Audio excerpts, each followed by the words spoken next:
John, thank you. They have whitewashed the 2014 season here in Tulsa, so they'll start 2015 with a white out. And one of the most anticipated coaching debuts of opening weekend. The Philip Montgomery era begins. Tulsa and FAU next.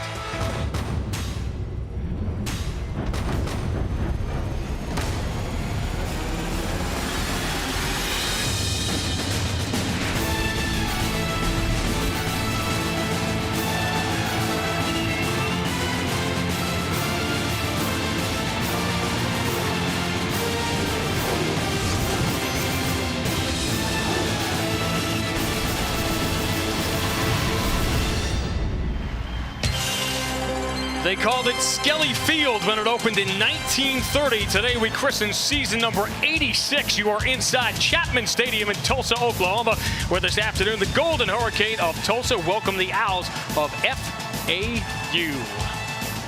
It is great to see you along with Corey Chavis. I'm Sean Grandy. It's especially great to see you on opening day. Let's see. Vandy. NFL. Pop Warner, opening day was opening day. It was butterflies. Woo, butterflies, wasp nests, whatever you want to call you, buzzing inside. You got a lot of energy, and the one thing that you always want to feel is the smell of that new grass. Especially when you couldn't wait to smell that new grass because last year didn't go the way you wanted it to go. Yeah, for these two teams, certainly that was the case. Now, for FAU, they started out with some tough games, and then they were able to play this Tulsa team. On the other hand, Tulsa, they had a close opening night victory, weren't able to keep it going. 8 losses towards the end of the year. It all led to a coaching change. And now Philip Montgomery is here. Optimism all around because of what he has accomplished the last 7 years at Baylor. Video game numbers. Remember this guy? RG3, seen here in happier times. Bryce Petty was the Big 12 Player of the Year 2 years ago, and Philip Montgomery was National Assistant Coach of the Year. He starts anew here in Tulsa, Corey, but he does not start empty-handed. A pair of pocket aces at wideout. Pocket ace is the correct term. And Kieris Garrett is a player who I call the mountain climber. Watch him get up right here against Horace Richardson. And the thing that you like about him is that he can do that on a consistent basis. Now, Kevin Lucas is a player that does a great job run after the catch. They'll move him around in the slot quite a bit. As we take a look at today's weather, brought to you by Allegra. You don't need advanced analytics to know this. Labor Day weekend in Oklahoma, it is hot.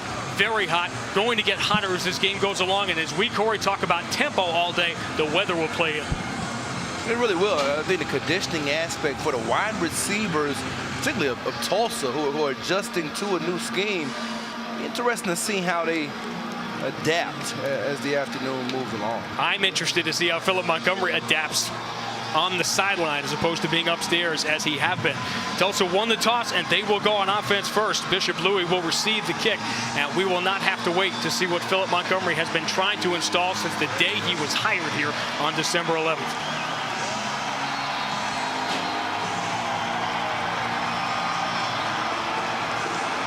Adrenaline, excitement, butterflies, and two teams that desperately wanted that clean slate. Let's dirty it up.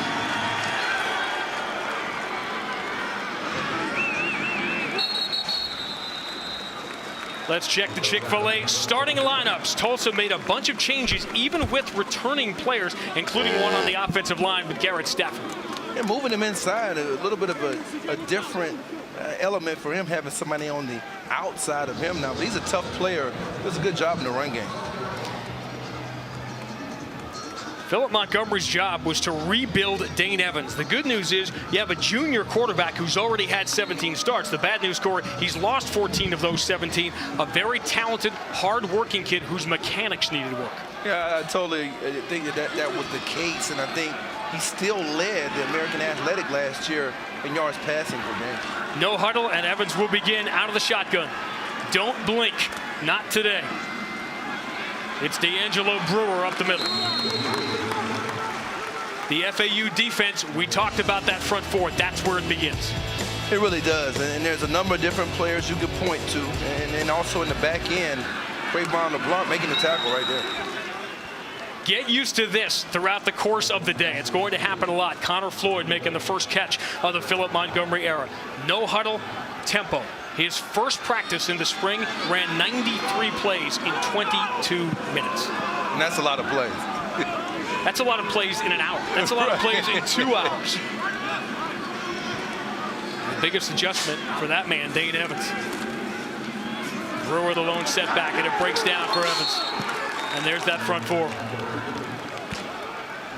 When you talk about the front four, and that was Trevon Coley, and the thing about it is you're going to have some matchups, and right away he's going against Chris Wallace inside and beats him over the top. Now, he lost his balance on that play. A lot of it has to do with the hand movement of Coley, and you can see he's a finisher on the quarterback. Dalton Parks will punt it away. Cravon LeBlanc just saw a very important player for FAU because of who he is replacing. Lucky Whitehead, who returned so many of these for big yardage a year ago. Jaquez Johnson. And the reason they only need one running back is because he is normally a second but fools nobody on first down.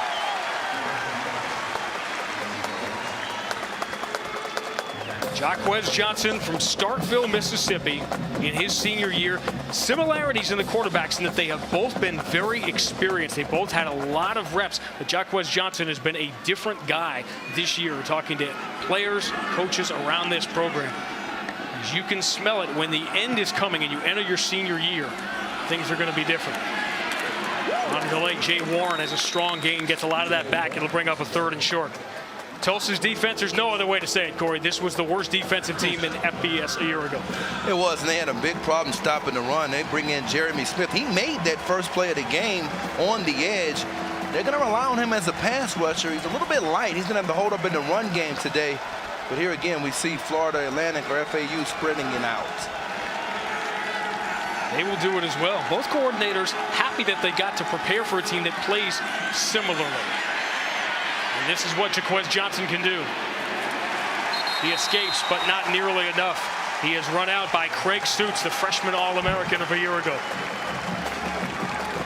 That's kind of what he does, Sean. He's a space player. Last year in the scheme, he was always aligned to the field. They're moving him around in some different spots this year. He'll be a big factor in their nickel packages.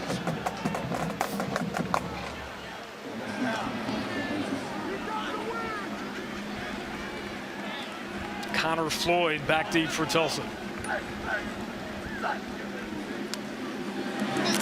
And already a far different start from a year ago, and the Owls were up 17-0 in Boca. Floyd will let this one go. It's going to put Tulsa in a pretty deep hole.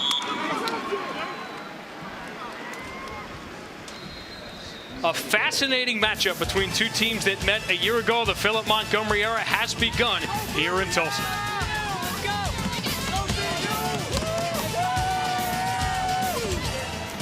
Yeah, Oklahoma in early September, hot. Feels like over 100 degrees on the field. We talked about the history of the Tulsa program, which is storied. Florida Atlantic, it's hard to believe, but it's already been 15 years since Howard Schnellenberger kicked this thing off back in 2001. A couple of bowl wins for Florida Atlantic. They've taken a downturn, but they are pretty excited here in year number 2 under Charlie Partridge in a great recruiting class. Dane Evans completes. It's a short game. And the first catch for Kevin Lucas, who, if he stays 4 years, will end up being the all-time leading receiver here. He is special. Keep an eye, too, on Kearis Garrett. He is on the near side, number 1. Plays being signaled in. We'll be watching this for you all afternoon. A lot of excitement comes with being new, but a lot of uncertainty as well. Looking for Garrett. He's got the size, but he's overthrown. It's an interesting matchup because last year there was a pass interference on the block against this same guy. The difference being a little bit better touch by Evans. He dropped it in, and Garrett made the catch over LeBlanc. With good coverage on that one. Second chance here on 3rd down.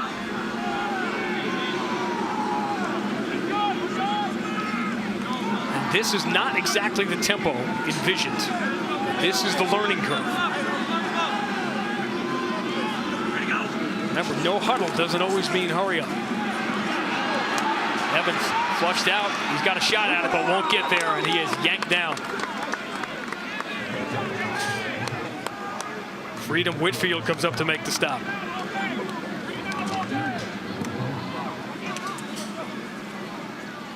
Corey, what's the biggest difference playing against yourself in practice and being in game action for the first time?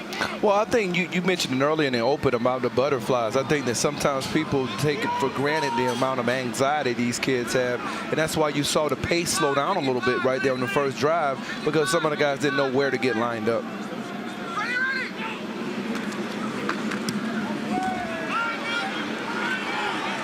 Good kick, Stosiak.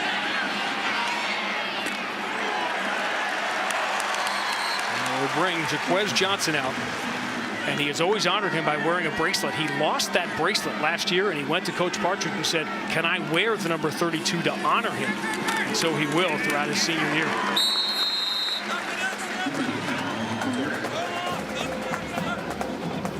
All part of the maturity. Charlie Partridge said, I want you to start playing for others instead of playing for yourself.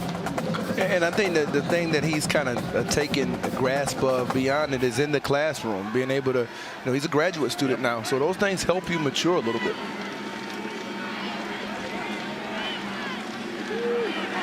Buddy Howell on the last carry. Johnson keeps it, little option look, and that's what a 240-pound quarterback can do. He'll get you the extra yard or two. And one of the things they like to do a lot of times is they'll end up having a split zone action inside where you got two different backs going in opposite directions. He'll keep it, and then you'll get the one-on-one tackles. So it'll be important for the Tulsa safeties to do a good job of wrapping up the rest of the afternoon.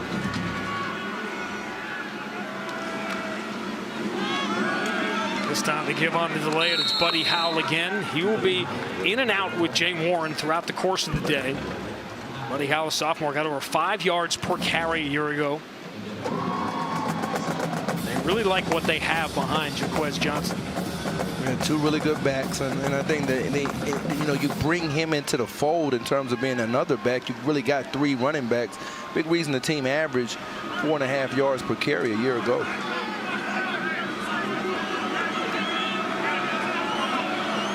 Four wide look. Henry Bussey joins the package.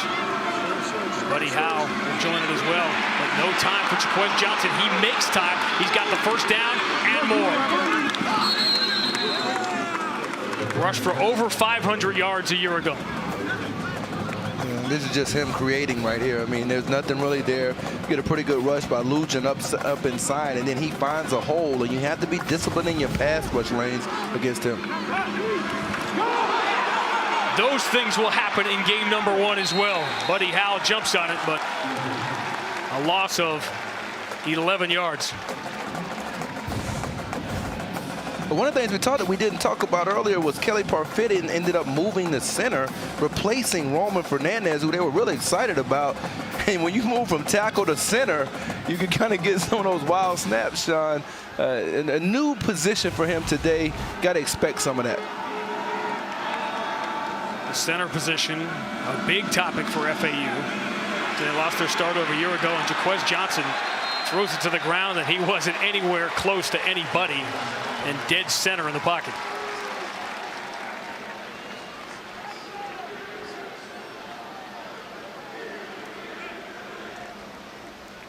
That's going to go against Tulsa. Looks like they didn't let him get out there. Holding number 57 of the defense. Yards, the previous spot. Second down. Looks like Jaquez Johnson knew it. Rick Lumiere from the SEC. And that's the kind of thing when you're struggling defensively and all of a sudden you've got a team pinned back 2nd and 26. Teams that struggle defensively and find ways to give up points commit penalties like that. That was a problem at times a year ago, and I think that's one of the things you want to alleviate when you come in as a new staff. And that leads to big plays because you give more opportunities to the offense. A little more manageable now, 2nd and 16. That won't be manageable. Jay Warren goes nowhere, and Lujan has stood out here in his first 3 or 4 minutes. He really has, and he's got a lot of quickness inside. You can see him right here. He's working down and beating the cutoff block of Micus and Marcel. And when you're 320 pounds and you're going against quickness, you got to be able to move your feet laterally. Good job by Lujan, who's not even in now on 3rd downs. They're bringing in Jesse Brubaker inside. Nickel package for Tulsa here on 3rd and long. Wes Johnson, plenty of time, looking for Stoshak, and he just overthrew him. Stoshak who had the career night against Tulsa a year ago. He's such an integral part of this offense. And right here, the patience in the pocket, he's looking through his progressions, and then he steps up. And, you know, having that touch, and it wasn't a bad throw, maybe a little bit more touch. Pretty good lap from the middle of the field by Jordan Mitchell, the Tulsa safety, excuse me.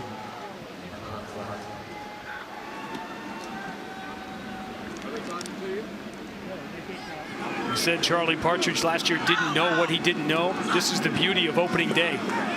You don't know what you think you know. Again, Tulsa will start from the shadows. A slow start offensively to the Philip Montgomery era here in Tulsa. We'll watch as they try and figure it out. Going to be tough to generate offense from down there, and just trying to create room now. D'Angelo Brewer, a freshman sensation in fall camp a year ago, and earns the starting spot here as a sophomore. And that's kind of surprising, because I thought Zach Langer had a good end to the year.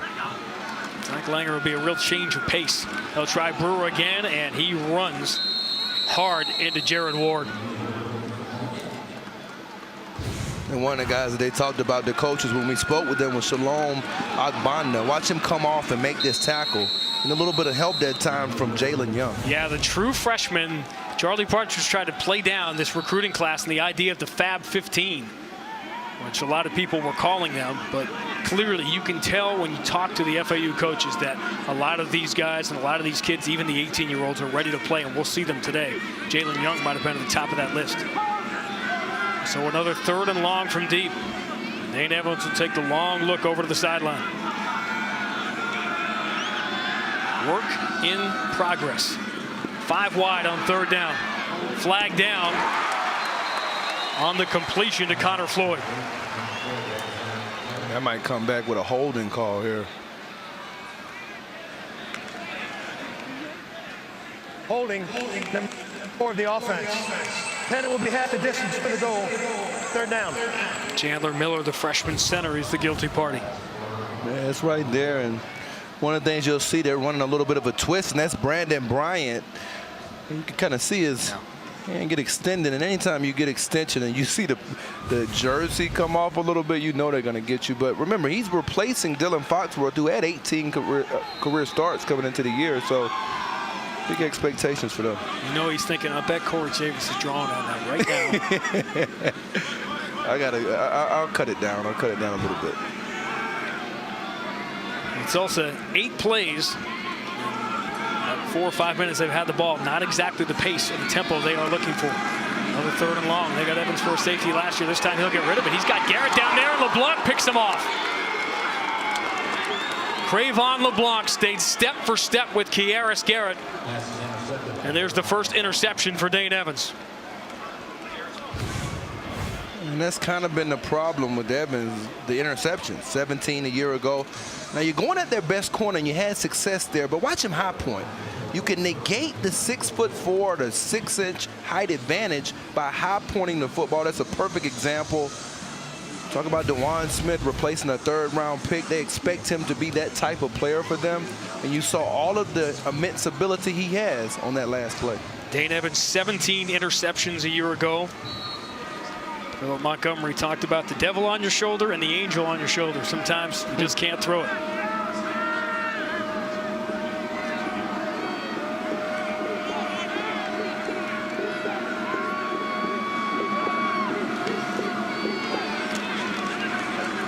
Another try for Buddy Howell.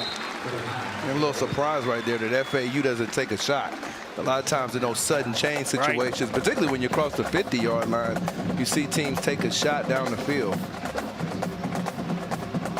There is Cravon LeBlanc, and if you think he's intimidated by facing a big wide receiver, well, he got a little baptism by fire last year in Tuscaloosa when he had Amari Cooper on him. Right. You don't get much better than that, right? NFL Rookie of the Year. I think he has an outstanding chance. Good preseason. A lot of 2nd and long, 3rd and long here for both sides. Wes Johnson floats it in perfectly.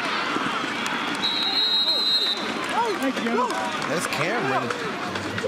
Tyler Cameron was the quarterback at Wake Forest, who came in to play sort of a hybrid tight end spot. Great touch that time from Johnson. So they don't know if he can block, but they know he can catch it. Howell turns the corner. And in this part of the field a year ago, Tulsa really struggled against the play-action pass. So they got to be careful where their eyes are located on defense.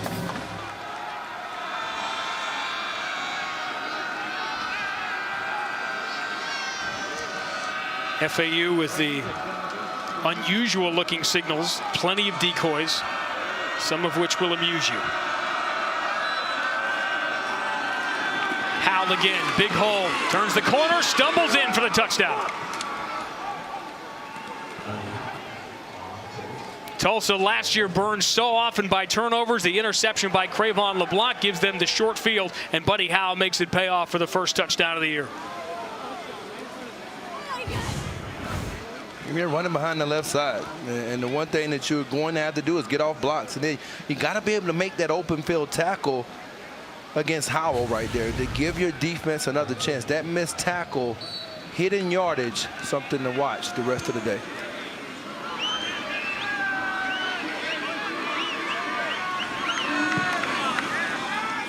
Greg Joseph adds the extra point, and FAU for the second straight year against Tulsa strikes first. They turn defense into offense. Crayvon LeBlanc, the interception of Dane Evans, the short field for FAU, and Greg Howell finishes.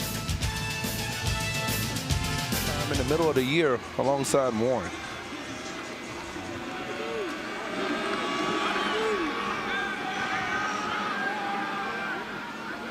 Two kickoffs, two touchbacks. All right, how did this happen, Corey? Well, I mean, if you look over here, I mean, these guys right here, you're going to get a nice reach block right here by Reggie Bain, and then you're going to get a good combination block by Micus and Marcel. And the guy we talked about earlier, Kelly Parfit. And if we let it run right here, you can kind of see how they cut off Brubaker. And it's right in that area there.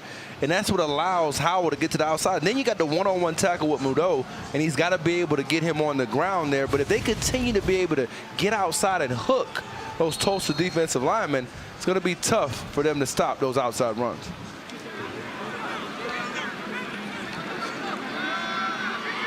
Tulsa wants to run at least 85 plays today, and you see they are not anywhere near that kind of pace. And this has been the problem here, Corey, because it's great to have the four wideouts. It's great to go quick, but you got to pop a couple of these to open it up. No question about it. I mean, because if you think about his success and how he's had it, it's been through the running game at Baylor.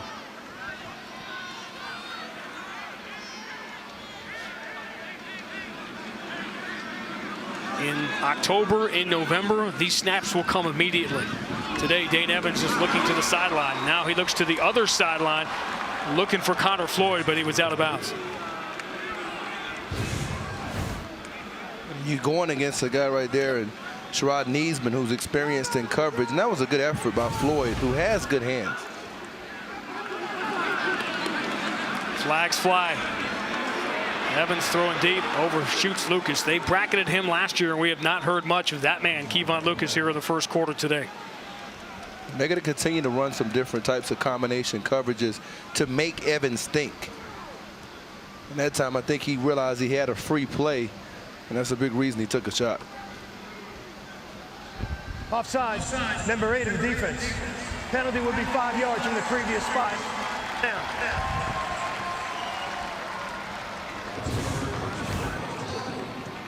And they're trying to time up the blitz right there. And I believe it was Nick Internicola who was a step off sides.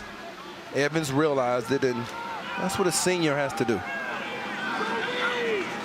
Where will all that heat and humidity play in as both teams try to play with tempo? And Garrett and Lucas, two big guns to the near side. Evans goes the other way. Use that short field to get the first down. Connor Floyd. See the arm strength. He'll whip it out there very quickly. And there's the quick snap, and that's what they want to do a lot more of. Brewer. hit by Nate Ozdemir. In the middle of your screen there, number 50 for FAU. He's kind of an interesting story. Evans in some trouble, sees that sideline and takes the hit to get a couple extra yards.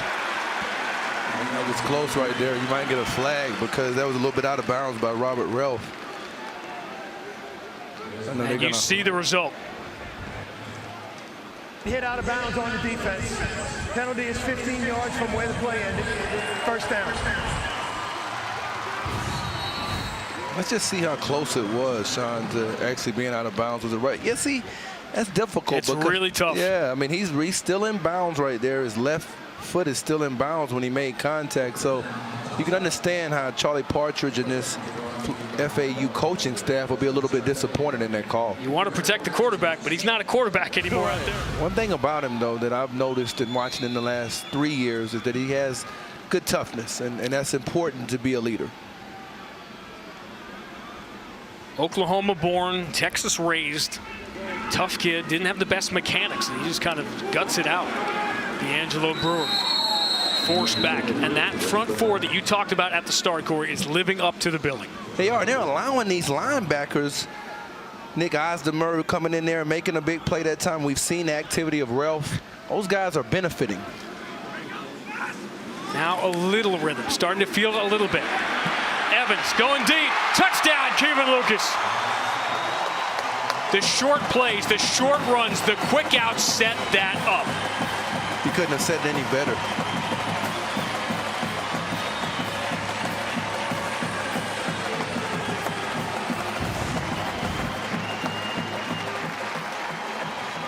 You can see D'Angelo Brewer. He's able to pick up Jalen Young, the guy you were talking about a little bit earlier, the freshman. He'll learn the blitz a little bit. You can't give Evans time down the field because he's very accurate as a deep passer in the middle of the field on post routes.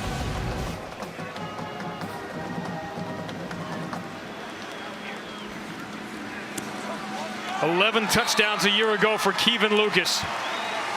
And it takes him under 10 minutes of the brand new season to get on the board. Well, and did Tulsa's offense, their entire bench, ever need that? Yeah, they did. And I think that for another thing that we talked about was the near knee injury and him coming back from that. That inspires your teammates a little bit when you see your quarterback get up from a hit like that on the sidelines and come back and have that type of success.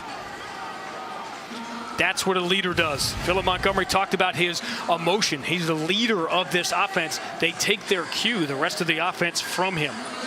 And you see your quarterback bounce up from a big hit, it makes you play a little harder. It does, especially if you're somebody who has to block for him, the offensive lineman. And I think you saw that from Brewer picking up.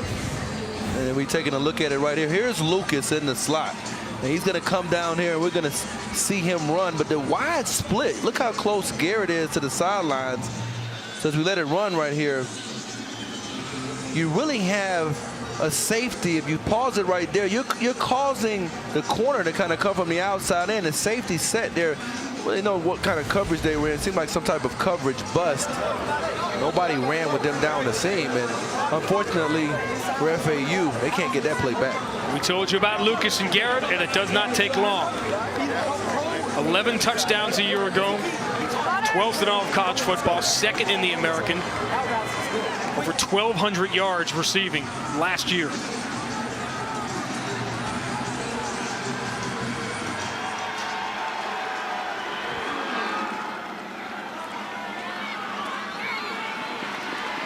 This one they're forced to field. And shoelaces, ankle, however you get them down is how you get them down. Now, about that last one over the top to Lucas.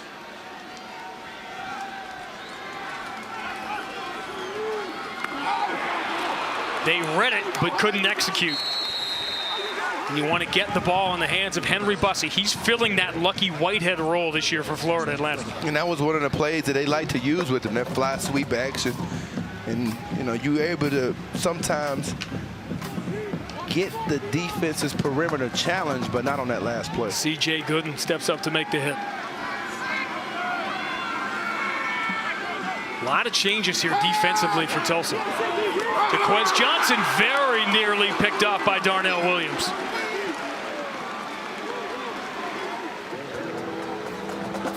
Boy, you can feel the momentum of this change. Before the touchdown, when they finally got the big run, and then Evans popping up from the sideline and jumping right back into the huddle, and you could feel everything change.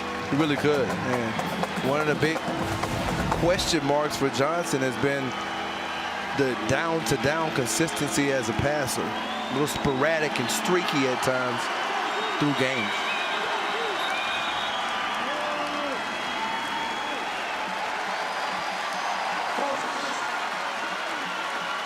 Five-yard penalty from the previous spot. Third down.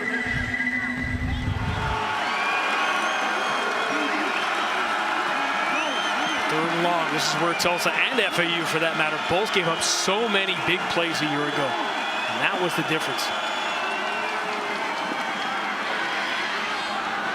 It was Johnson going deep right side, and that was not even close.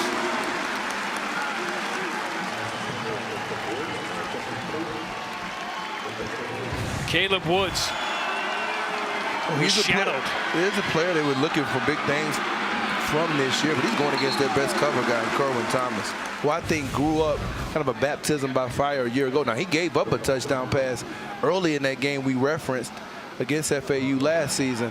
Not on that one, step for step. Bill Young and Brian Norwood, the defensive coordinator, singled out Kerwin Thomas, who had that coverage, as really being someone ready to step up from this Tulsa secondary that struggled so much a year ago.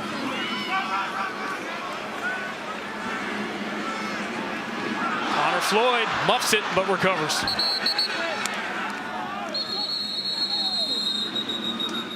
It's a lot easier to run this stuff, too, in fall drills when there's no officials out there throwing flags on you either. That's how you get the 93 plays, right? False stop. Defense, 5-yard penalty. First down. Did you do that? Were you in on that? Lucas, again, he breaks the first hit and very nearly the second. That was a touchdown-saving tackle, potentially, again by Crayvon LeBlanc. But remember, Neesman's out of the game, so you got a replacement coming in. Jake Stoshak, Jensen's brother, misses the tackle. He got the touchdown as soon as Neesman left the game. And Evans going deep again. This time he's got Garrett with a step, and he's got it. It took him 2 or 3 series. It took them 8 or 9 minutes. But now the offense is rolling here with Garrett and Lucas. And they are isolating Stoshak and throwing right at him. Smart move.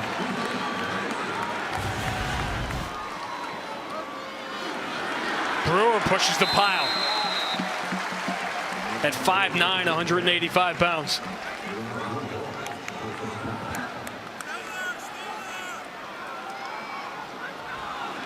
D'Angelo Brewer's got the entire first quarter here offensively. Another different look. Brewer breaks the first hit. Tulsa will have a third and a pretty long 2.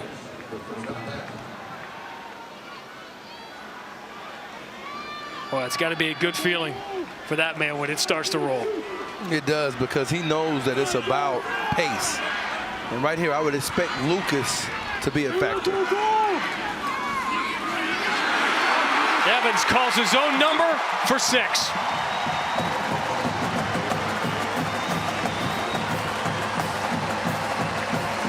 They went Brewer once, they went Brewer twice. FAU overplayed defensively, and Tulsa has their first lead. I think that's the most underrated part of Philip Montgomery's offensive package. As you can see right here, the inside zone read. The quarterback has to read it. He reads Robinson Eugene, keeps it. And Bryce Petty for Baylor last year under Montgomery, 10 rushing touchdowns.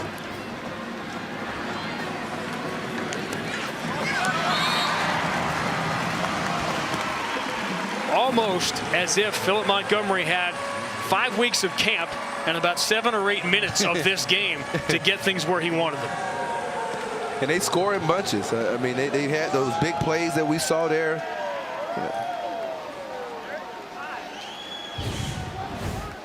And right here, we're just seeing outside. You're getting the matchup. You mentioned this matchup right here, and that's really Garrett one-on-one down the field with the player with limited experience, a freshman. And again, he's going to be a pretty good player, I think, Jake Stoshak. But when you're going against a player with the ability of Garrett, 6'4", 200 to stop.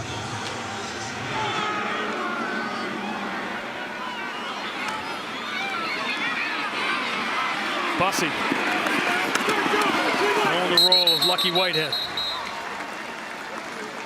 And, well, it's not quite this level of talent now that Philip Montgomery is working with RG3, with Bryce Petty, who's going to learn a lot more about pizza playing in New York than he apparently knows.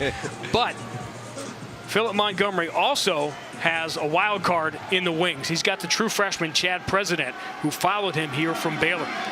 He's got a gutsy junior quarterback in Dane Evans, who is so willing to learn. And he's had a big first quarter. Johnson's throw is a bullet up the middle. Caleb Woods has the first down. And that's got to feel good to kind of turn the tide a little bit. Just get a first down and try to get into some type of rhythm. You'd expect them to try to mix the run back in at some point.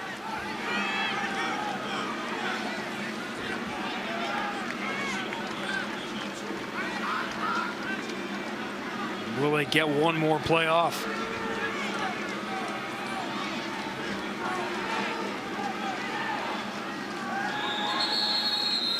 That was a rhetorical question.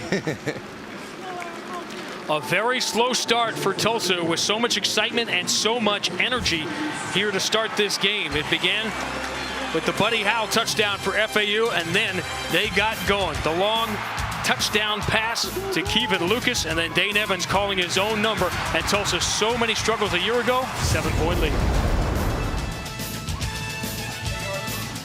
In his life. Not that he traveled that far, but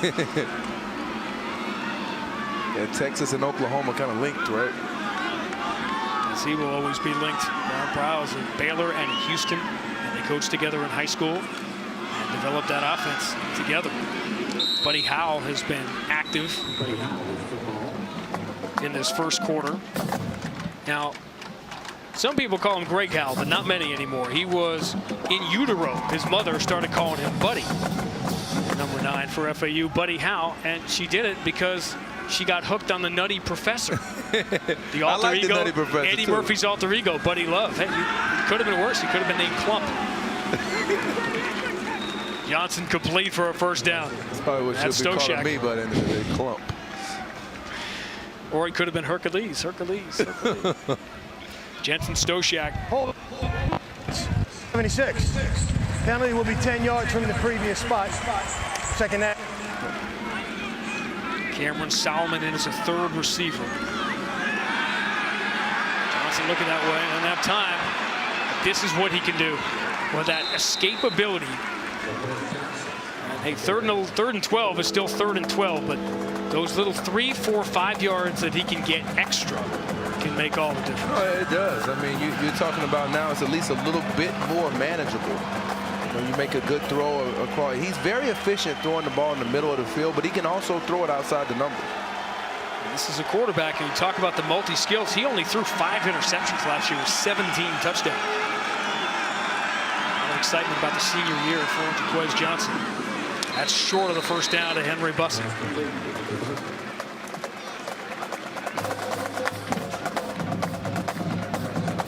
And that's one of those mistakes from a sophomore that you don't want to have, but you know that they're inevitable in the game. You run to the marker, at least get the necessary distance. And that's what he failed to do on that one, 3 yards short. Because it was 3rd and 12. You're running your route that you run in practice. You're running your 10-yard route. Exactly. Now thinking game situation, it's 3rd and 12. The fake, Cameron, and a great catch. Did he hold on? He did not. Stosiak got one hand on it. That's what you can do when you bring in a quarterback into your program and find different places. Tyler Cameron had a catch earlier, and that time he had Stosiak open. They ran this play the way they want, but the throw just a little bit beyond the reach of Stosiak. It looked for a second like he'd have it. Wow, and this is the same guy with a spectacular one-hand YouTube catch. Didn't quite do it this time, but he can do a lot of spectacular things with the ball. The junior quarterback, Dane Evans, growing up. He cut his hair, he got rid of his skateboard, and he found his 2 weapons in that first quarter. Kevin Lucas and Kieris Garrett on long gains and called his own number for the go-ahead touchdown. Dane Evans is one of those quarterbacks, Corey. He doesn't necessarily have to win you the game as long as he doesn't lose. And I think that's something he's had to process and learn. And you can see him over on the sidelines right now. I think for him, the big thing is going to be what he did in the red zone. You see Lucas and Garrett keep throwing the football to those guys, obviously, but being able to run it in the red zone, it'll help everything else out as well. Told you about those two at the start of the day. Monster numbers a year ago. They combined for nearly 2,000 yards, and it took Dane Evans and his Tulsa offense about 3 series, about 7 or 8 minutes to start to feel it. Now after the failed fake punt attempt, good field position here for Tulsa. The plays are starting to even up. The numbers, the defensive numbers per yard for Tulsa, that's what's eye-opening. Evans trying to open some eyes here. Flags are down as Lucas makes another great catch in the end zone.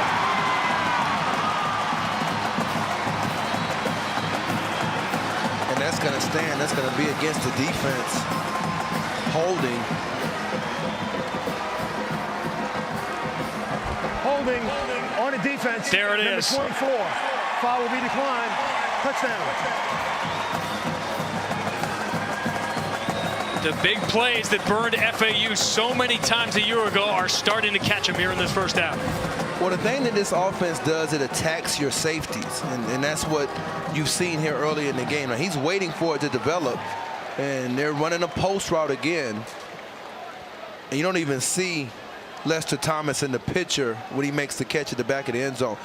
We talked about that earlier. He's very good throwing a deep ball in the middle of the field. Not necessarily as good on the outside. He's getting better there, but in the middle of the field, going all the way back to last year, he has good success in that area. The only one that was going to stop Kevin Lucas here was the goalpost. Closest defender. And those big hands that they talked about, trying to see if he completed the catch here. Looks like he did.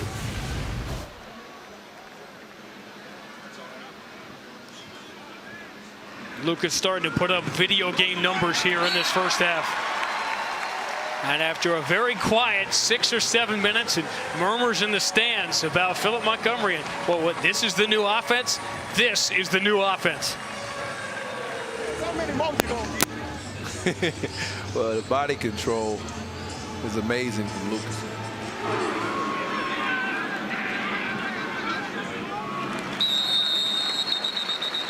Momentum in this game, if you're just joining us, turned about 6 or 7 minutes into the first quarter with Philip Montgomery finally got that offense going. He's seeing a game from down on the field for the first time in 7 years, and yeah, he likes what he sees right now.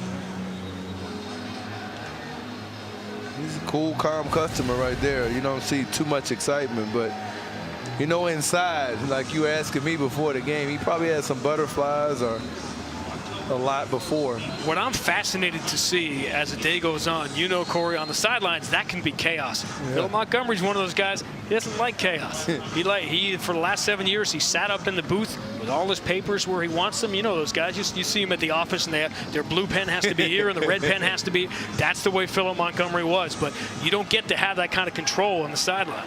And you got to have more of a macro approach to everything else that's going on. Down 2 scores. Going nowhere is Jay Warren, but flags are down. That's Jesse Brubaker coming back from a bizarre series of injuries over the last couple of years.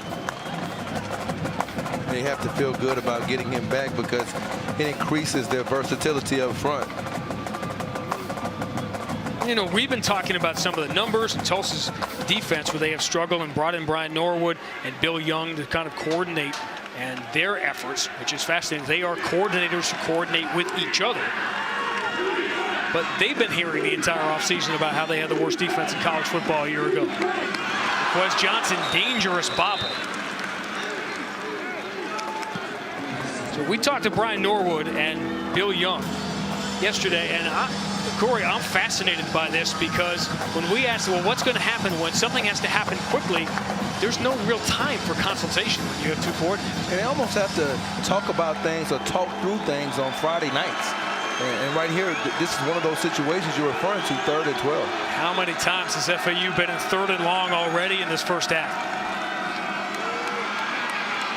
Quez Johnson looking to make a play. He sees that first down marker and he's got it.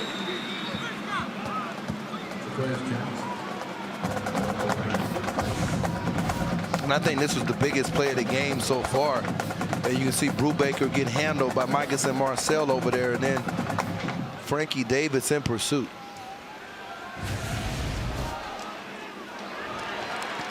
There's Bill Young back at Tulsa after a whirlwind tour around college football. Played for John Cooper, coached for John Cooper and here and at Ohio State. Coached high school last year. So not only did he love the experience, his wife loved having him out of the house. Jaquez Johnson this time goes nowhere. They need more than Jaquez Johnson. He has been good, but now they're keying on him. And that was C.J. Gooden, and he's been a replacement for Craig Suits.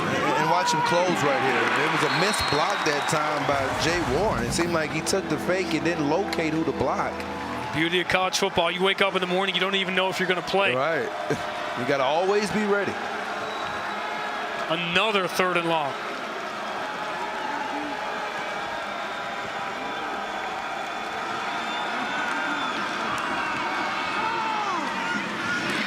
Complete but short. Again, Solomon didn't get to the marker. The big question is, do you go for it right here? But I don't think so, because you already tried that the last time on a 4th and short with the fake. And I think you got to punt this away, and you've got to find a way to get your defense in some rhythm. A defense that may be starting to get a little bit tired with the pace that Tulsa's establishing offensively. Charlie Partridge tried all kinds of things to cool things off and try to play offense and defense with tempo in the hot Florida sun. There's only so much you can simulate.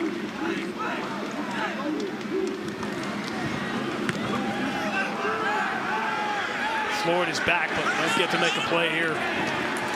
And even the bounces are going Tulsa's way now. Momentum can change just like that, and it has here for the Golden Hurricane. 4th in the Heisman Trophy voting a year ago.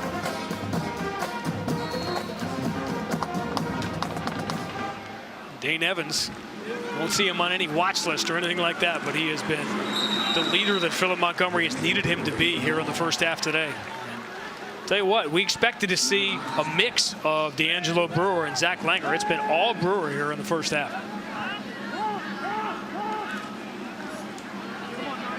Evans didn't like the look on the right side and can't escape. And big for FAU to have Niesman back in the game. Yeah, I think so. I mean, because regardless of whether he's in the game or not, Jake Stoshak will continue to play, but they're going to be able to use him more as a blitzer up near the line of scrimmage as they did on that last one. Evans with the quick out.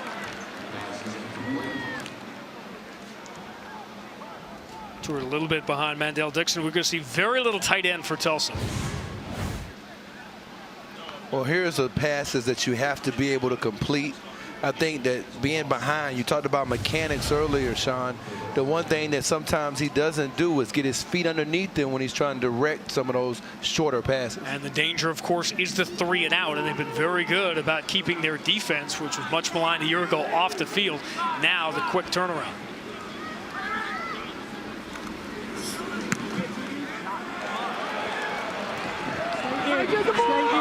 Block will leave it go. And look at that bounce. All right, let's go. And that almost was probably the punt of his life. Dalton Parks. That's the golf shot you wait for your entire life. Sandwich to the green. Almost putting for birdie. Tulsa by 14. The pressure that weighs on you for those 9 months, it's a completely different feel. Certainly, and particularly when you start with a quarterback who people expect to do well because he played in the opener a year ago. So, I mean, I think that adds a little bit to it, the element of, you know, how good he's been in limited play. Those neutral site games, too, opening weekend, that throws a monkey wrench in there as well. The Tulsa defense has been very, very good. Wes Johnson giving himself time and space. And he laid a huge hit on Matt Linscott to get himself a couple extra yards. A huge hit, I mean, woo! That's 240 right there, plus whatever he had for breakfast. Now I'm ready to play. You got me going with that one. That was something else. And that tells you a lot about that lower body power he has. His weight is the same as it was a year ago, but it's a different composition. It looked like. Most of us go in the other direction. Buddy Howell again. And that's what I think they have to do. Move the chains, run the football. They've gotten away from that a little bit. I think that's something that will be important the rest of the afternoon. Wes Johnson all the way. He was going to Stoshak, his bread and butter, a year ago. Well, 1 year ago when FAU lit up Tulsa, they were not alone. Tulsa was dead last. Dead last. As you look at the new defensive coordinator, Brian Norwood, in yards per play, and that may be the most significant stat. 125 teams in the FBS, they were 125th, but today, just 4 yards per play, but more than that here on a first down for Howell. Well, that's in the back of their mind. And, you can see right here, when O comes up, Howell makes him pay. I tell you what, I like the physicality of both teams. And you said that was a factor. Both coaches said last year's game, a blowout win for FAU and Boca didn't matter, but you didn't agree with that. I really don't. Wes Johnson over the middle, and he was not close to Caleb Woods. Why did you not agree with that? Well, I thought it was a lot about what you saw the last 2 plays. I thought they were more physical football team up front on both sides of the ball. Number 58. I kind of think what you're seeing here. Penalty. And the numbers, as you see, reflect that. Warren on the cutback. Trent Martin the hit. Need that Mike linebacker spot to be vocal. Charlie Partridge is really a fascinating guy, and you know him from his history at Wisconsin, at Arkansas, and very much in a similar spot to where Philip Montgomery is now a year ago, taking over his first time as a head coach, but with that slow, plodding defensive mentality. Wes Johnson has a man, Stoshak, and he finds him. Stoshak burned Tulsa all night last September in Boca, and finally they popped the big one. One thing that we do know about him is that he has touched. They struggled against the play-action pass, and Mudo has to kind of come over and help out Thomas on the outside. Stoshak, a savvy receiver. FAU had been just 1 of 6 on 3rd down before that. Quez keeps it.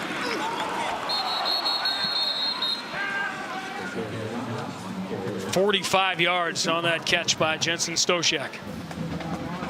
In the offensive line, one of the things you heard during the week from Antonio Woods, they wanted to run the football. Here's the opportunity in this area of the field. Today's Red Zone being brought to you by Verizon. Quez looking for Stoshak. He's got him. Touchdown.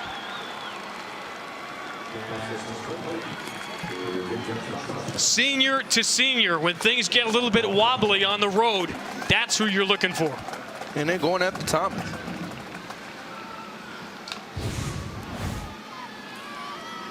Good job with the eyes that time by Johnson, not going directly to his target, and then just the positioning. And he has outstanding ball skills. One of the big reasons why he's been such a good football player for them the last 2 years. 62 yards on those 2 consecutive catches by Stoshak. Now we have ourselves a 1-touchdown game here in Tulsa. It was a very difficult game to get a feel for coming into it. Far cry, 180 degrees from a year ago, but we got a good one going now in Tulsa. He never flinched, he never blinked. That's where he was going the whole way.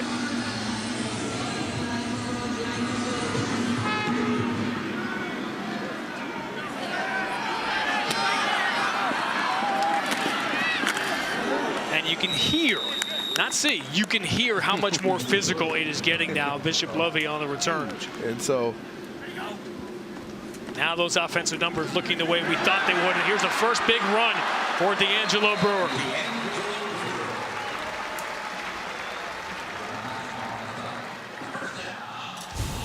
Just 39 carries as a true freshman last year. Good job by Mandel Dixon pulling around the lead. And right back to him with the tempo to Brewer.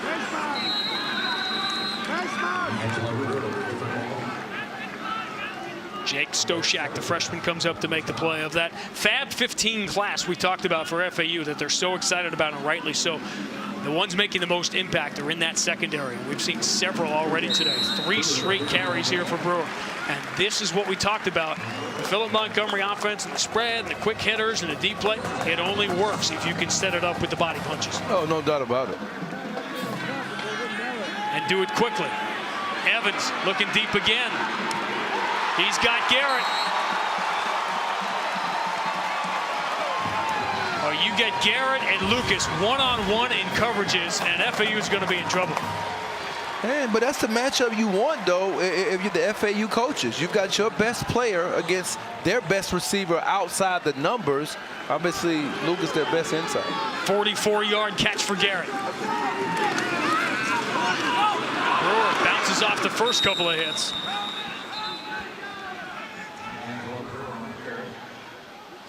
LeBlanc stayed with him, but Garris, that 6 inches of height difference makes it the difference here.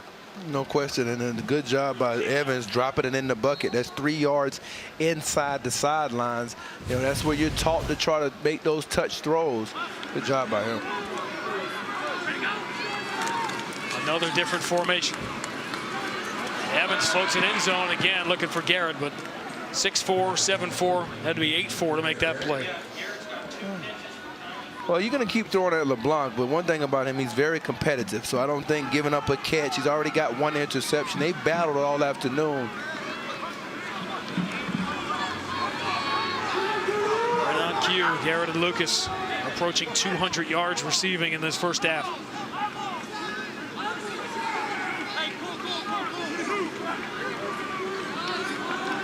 Plays will be signaled in from the sideline. Evans with just enough time looking for Garrett, but again overshoots him.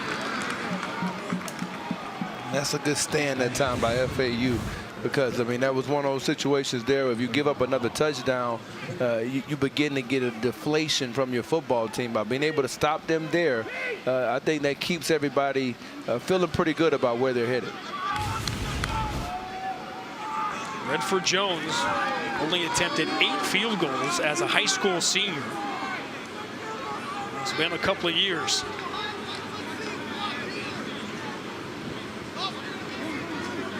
Looking at 26 for a 10-point lead. And you heard the clang.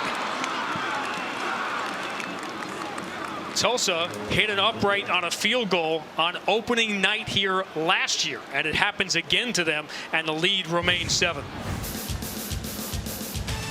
Momentum slowly but surely turning back the other way. Boy, goalposts will turn momentum in a hurry. 7-point game at Tulsa. Let's take a look at the Go RVing road trip facts for Skelly Field here at Chapman Stadium. As I told you, started in 1930. Doug Williams was the quarterback for the Oklahoma Outlaws here in 1984. The other name that made his bones here playing in college, Steve Largent, played for Tulsa in this stadium. Downstairs we go to Melanie Collins. Thank you, Sean. Well, just an injury update. Number 98, Jeremy Smith on the Tulsa side, a defensive end. He came off in the first quarter. It was that right ankle. He jogged around on it a bit, looked to be in pain. They rewrapped it and then actually reinforced it again with tape over the cleat. He still has not been back on the field. He does have his helmet still, but the way it's looking, I'd be surprised if he got back in the game, guys. Melanie, thank you. We talked about Jeremy Smith at the start of the telecast today. A player they need to have a breakout year. Turn of the corner and a big cutback on the first touch from Marcus Clark.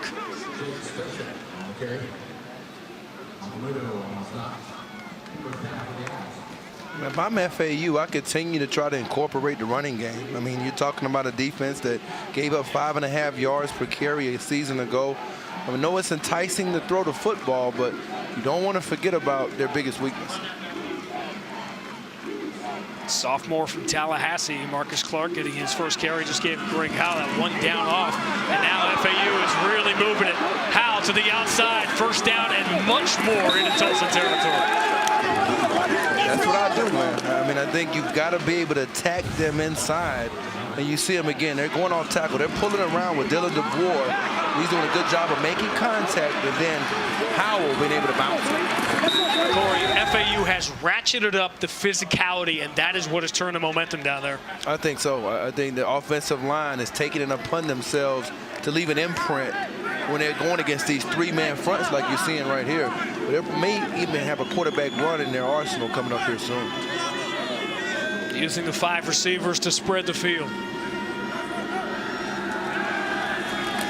Quez Johnson gets rid of it quickly.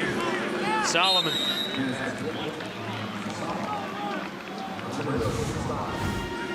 I think offensive coordinator Brian Wright is getting into a little bit of a rhythm. There he goes back to the 3-step passing game. They're taking advantage of what has been pretty good accuracy so far from Quez Johnson. Now, I do think they're still going to try to mix in some run here, and at some point maybe you'll see him get involved again with his legs. That's about an hour and a half now. These guys have been down on that field in that heat. Bussey in motion. Johnson finds him for the first down. Or maybe not. Did he step out? It looks like his foot was out of bounds. It was. Right after he caught it.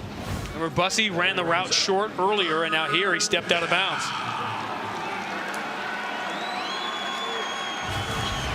Quickly to the line of scrimmage, and Quez Johnson will get the first down.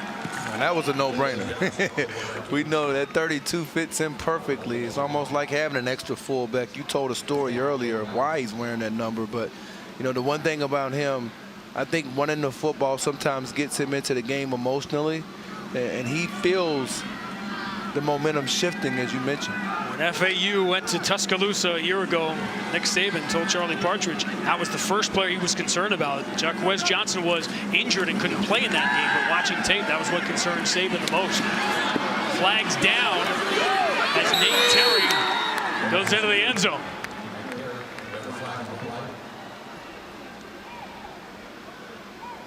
I wonder were they not lined up correctly. Holding. Defense. 10-yard spot. First down. Played there most of the day. Now on 1st and long. Johnson throws over the middle, almost intercepted, then almost caught by, again, Tyler Cameron. That was good pressure off the edge, and he's got to reel that in. It's a tough one, but Derek Alexander kind of hit him at the bottom of the legs there. You see the frustration. Remember, Tyler Cameron is the quarterback from Wake Forest. He came over here. Charlie Partridge was skeptical. He said, hey, wherever I can fit in, I'll give it a shot. For Quez Johnson, that was too slow in developing, and now another 3rd and forever. And we've talked about these penalties. I think that has to be the most disappointing part of the first half for FAU. Without the penalties, this was a positive drive. And now look at the holding call, brings them back again. Their offensive linemen, they've got to eliminate the concentration lapses. Expect Johnson to look in the middle of the field again. And penalty taking him out of field goal range here, too, on 3rd and 20. They're going to let Bussey try and run for it. He gets almost half of it back, and now you got a tough decision. Yeah, I think this is a no-brainer. I think you kick the field goal here, and you try to get it to 4 points and make it one possession. You can take the lead. Greg Joseph is a pretty good kicker now. This is his line. Last year, inside 44. He was 14 of 17, but this is going to be a little bit outside 44. Yeah, he's a little bit more comfortable kicking in the middle of the field as opposed to the hashes.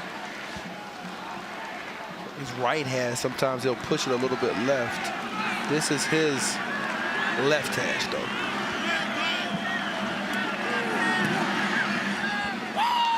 Plenty long enough and money.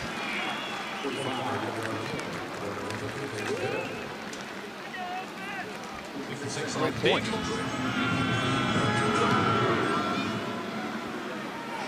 One time you don't really want him in the end zone. Louis is going to take it out.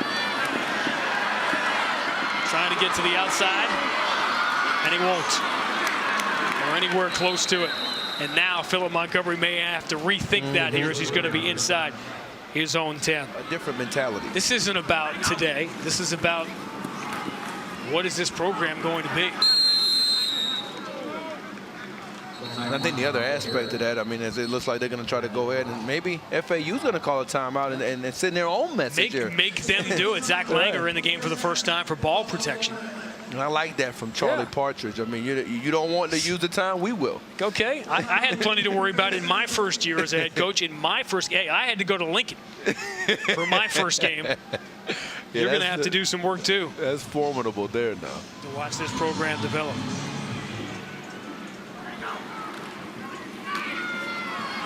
This time a big hole for Langer. First down and more. Now that takes your strategy away because you can't stop them and they get a first down. This is an injury timeout.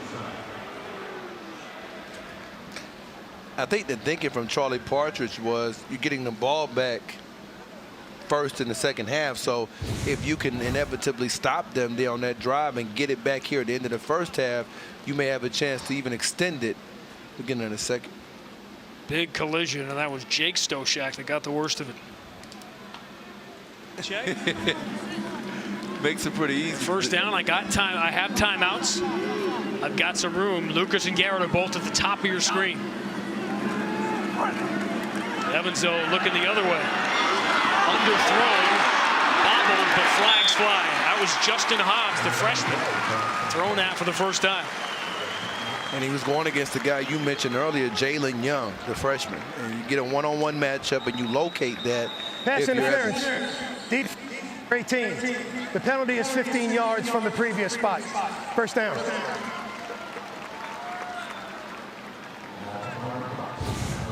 Freshman on freshman here. And they like his size. Hobbs is a player that I believe is got some long-term potential. And it looks like that's Blake Belcher, the right tackle.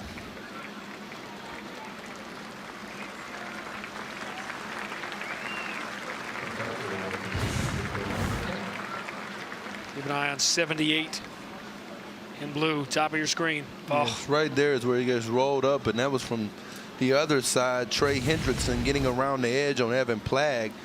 And he played with Plagg together back at Old Guthrie High School. They won a 5A state title not too far from here.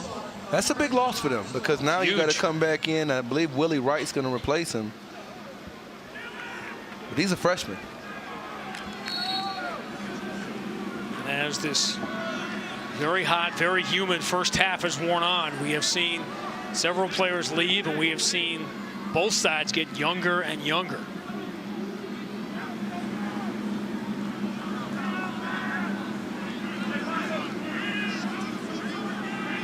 Tulsa has all three timeouts. We got Lucas and Garrett on the right. Evans will try the middle. He's got another first down to Connor Floyd.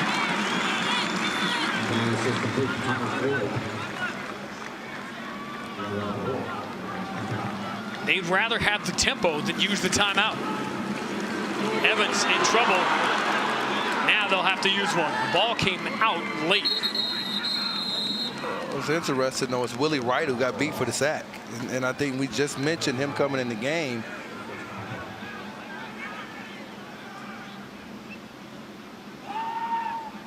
It is a fumble. Wow.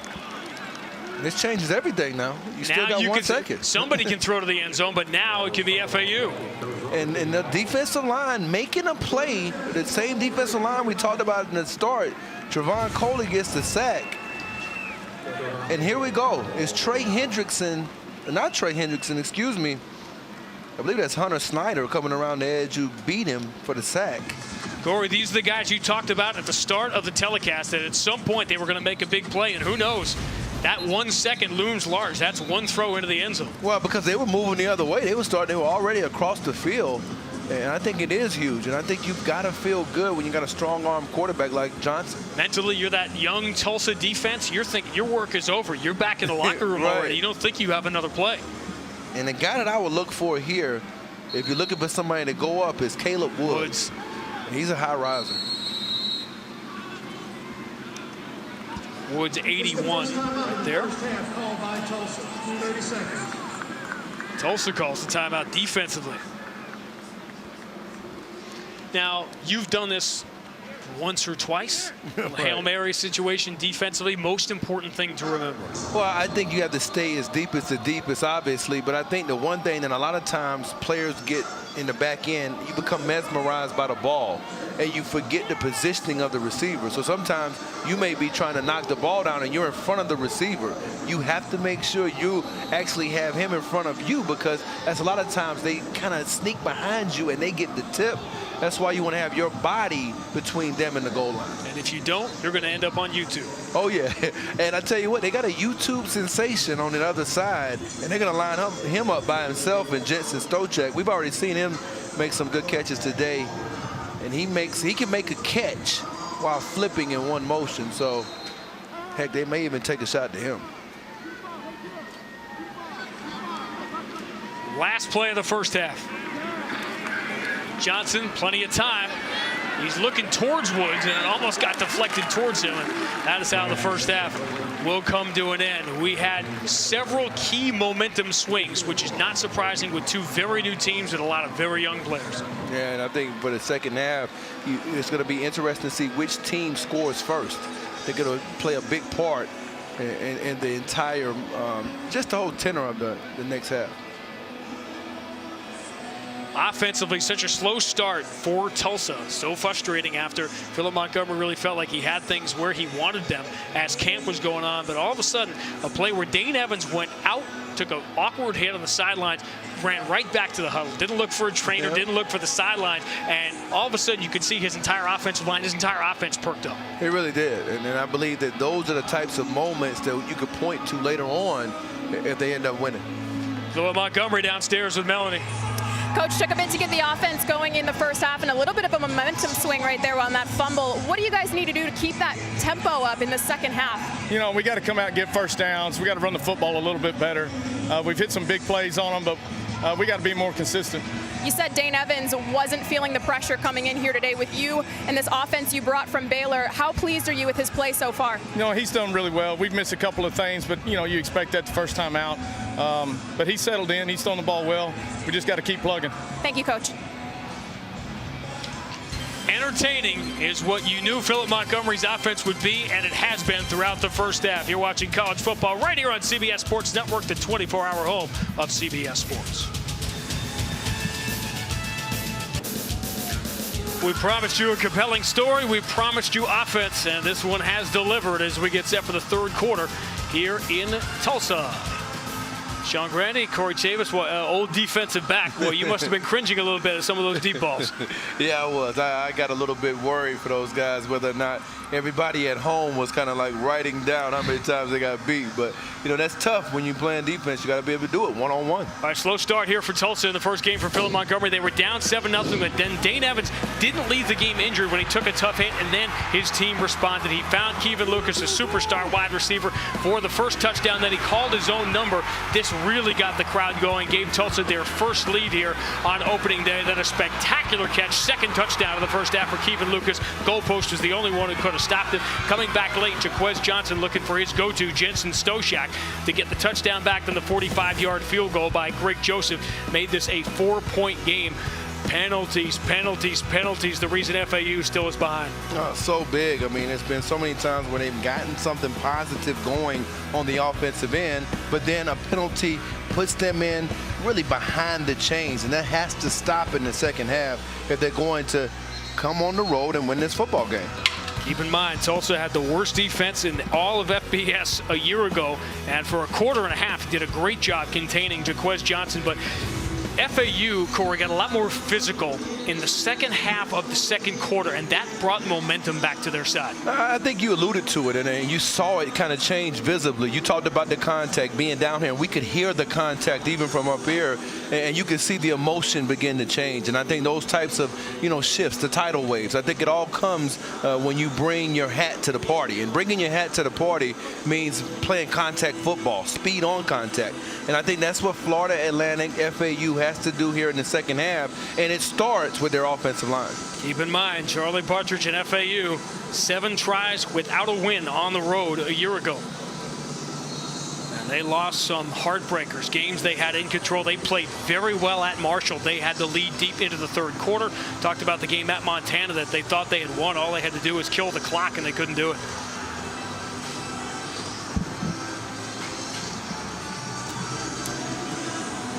Preston Soper handling the kickoff responsibilities for Tulsa. The second half is underway. Bussey will leave it go for LeBlanc. LeBlanc had some room on the sideline, instead cut back towards the middle. And FAU will start out behind Jaquez Johnson at their own 30.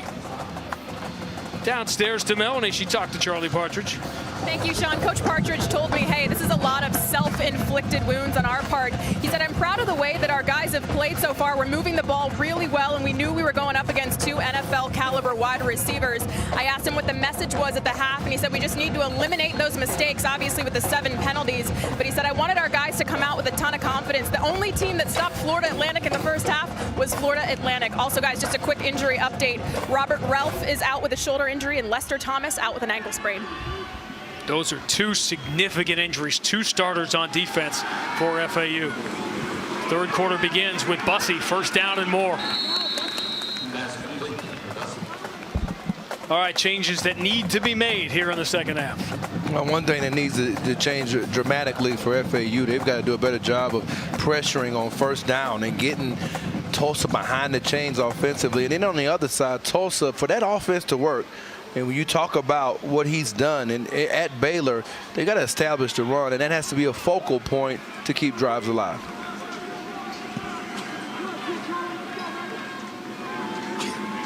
FAU spread most of the time on offense, and they can do that because of this guy, Jaquez Johnson. Another first down. He rushed for 45 yards in the first half, and he tacks on another 10+ here. Well, that's a quarterback counter. They're going to pull Michelson Marcel, and he kicks out Trent Martin. And I think when you can do that, and your quarterback becomes an extra runner, it creates an extra blocker. Really impressive start to the senior year for Jaquez Johnson, and now it's FAU that is pushing the tempo.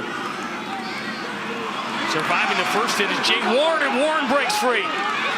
One man to beat, and he does. Touchdown, Jay Warren. And a spectacular opening drive for FAU.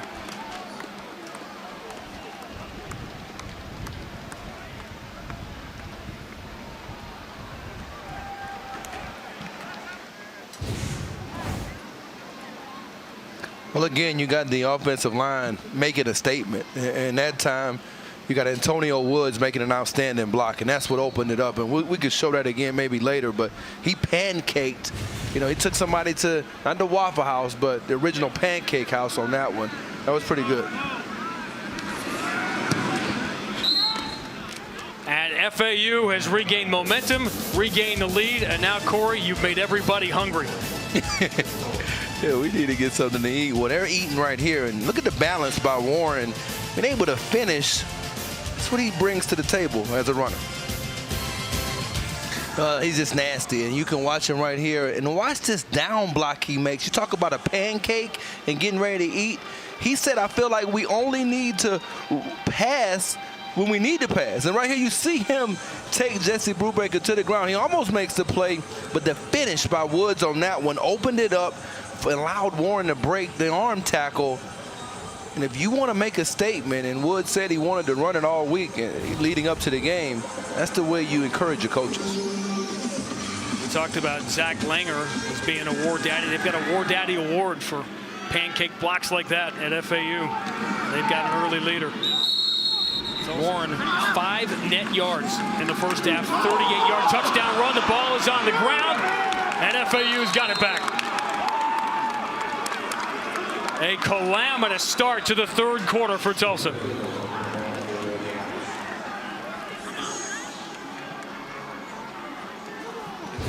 And we just heard Melanie talk about holding the ball close right here. Brewer doesn't do it, and you see somebody come in, exactly what she talked about. You got to keep it high and tight. Somebody comes in and they punch it away, and that somebody looks like off the edge. Jalen Young, the guy you've been talking about all afternoon. Freshman. what a play by him. They were waiting for him. That was what they were waiting for. Freedom Whitfield, the senior, on the recovery, and now all of a sudden, Philip Montgomery had everything going his way. Early second quarter is now down again, and that defense is back on the field.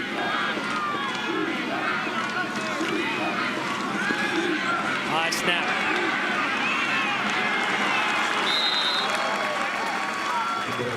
Tulsa needed a couple of big defensive plays. Trent Martin is their leader out there. He is, and he's overcome so much. You couldn't have said it better when you said leader.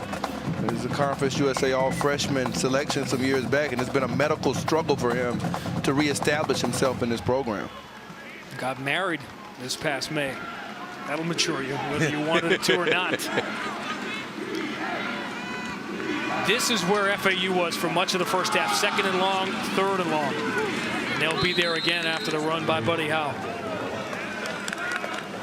But the way they're running it, Sean, I was still running even right here. I mean, you're talking about 8-9 yards they just picked up. You know, that offensive line wants to run the football. Feed them. Just like you feed the backs, feed the offensive line. That feels like 101 unless you're getting hit the way FAU is hitting, and then it feels like 201. Right. And FAU trying to change the way they prepared. See both teams going through camp in a lot of hot weather.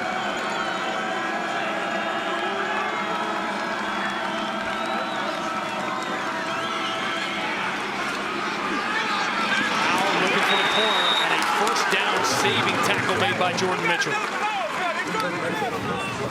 Significant play, and this is a decision time part of the field. Yeah, I go for it here. I think you've got things going in your direction, and you can make a statement right here by going for it.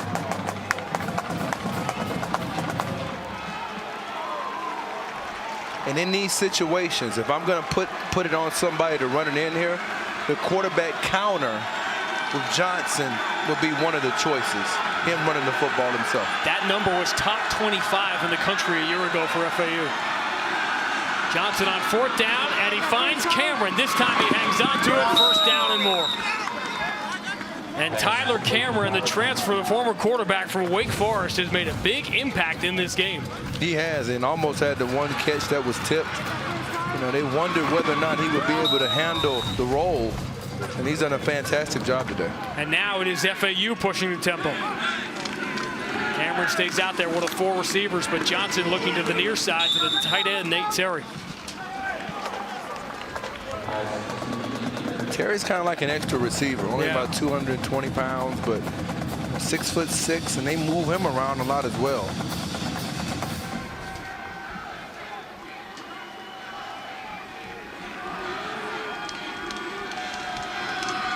FAU can get a first down without a touchdown. But they have got Big Mo on their side right now. They are rolling. Howell into the end zone.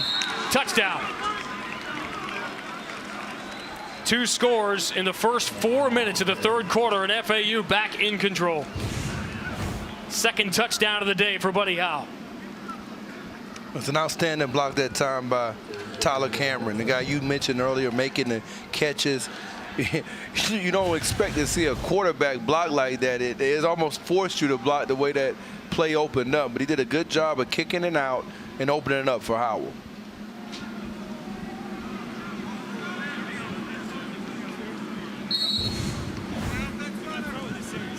Goes again. Corey, you said it at the start, this game would be decided in the trenches, and that's where FAU has turned it around. I think the one thing about the game last year, it's all about the offensive line. But here, I think early, when they get the forced fumble, Sean, it comes down to what you were talking about earlier with Jalen Young being a factor. Second time today, they turned a turnover into a touchdown, and FAU back in command, up by 10 in Tulsa. 24 points in 10 minutes for FAU to regain control of this one. They're up by 10, reminiscent of last year when they jumped on Tulsa in Boca. They were up 17-0 before most people were in their seats, and they sent a message that maybe took a while today to get delivered, but you thought there would be carryover, and there has been. I think so. I think the big thing now for Tulsa is how much has Philip Montgomery put his imprint on this program. I think now you'll find out, because this is a team that's been in these situations last year a lot. Tulsa productive offense at times. Moved the ball up and down the field. Had turnovers like we just saw a couple of possessions ago. So can they rebound mentally is something to watch the rest of the game. Philip Montgomery's offense has been good behind Dane Evans today, but the defense, which had performed so much better than it had a year ago for a quarter and a half, has really struggled now. Move inside. It's really a function of the way Philip Montgomery wants to play. Langer broke a big one when he finally got in the game late in the second quarter. Doesn't have much here. So many things for a first-year head coach to worry about it. It's what Charlie Partridge told us when we talked to him earlier in the week. He said, I didn't know all the things I didn't know starting year number one. And most of those things aren't football things. They're all the other things that come into your office that you can't possibly anticipate. Evans with time, looking again for Lucas, and it was nearly picked off. Neesman stepping in front of Lucas. They did a great job against him last year in Boca with bracket coverage, and it looks like they're going back towards that now. Yeah, and Sherrod Neesman did a great job of breaking off the hash. He read the eyes of Evans, who locked down on him from the beginning. And if I'm FAU the rest of the game, you cheat him to the hash of either Lucas or Garrett.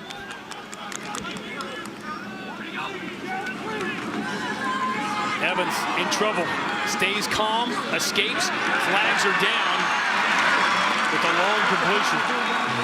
Zach Langer, who didn't have a catch last year, but they've been working with him a lot on being a pass-catching running back. Has the long catch and run, but hold the phone. Personal foul, hands to the face, number 9 of the defense. The 15-yard penalties added to the end of the run. First down. And every time FAU has it rolling, a penalty sets them back.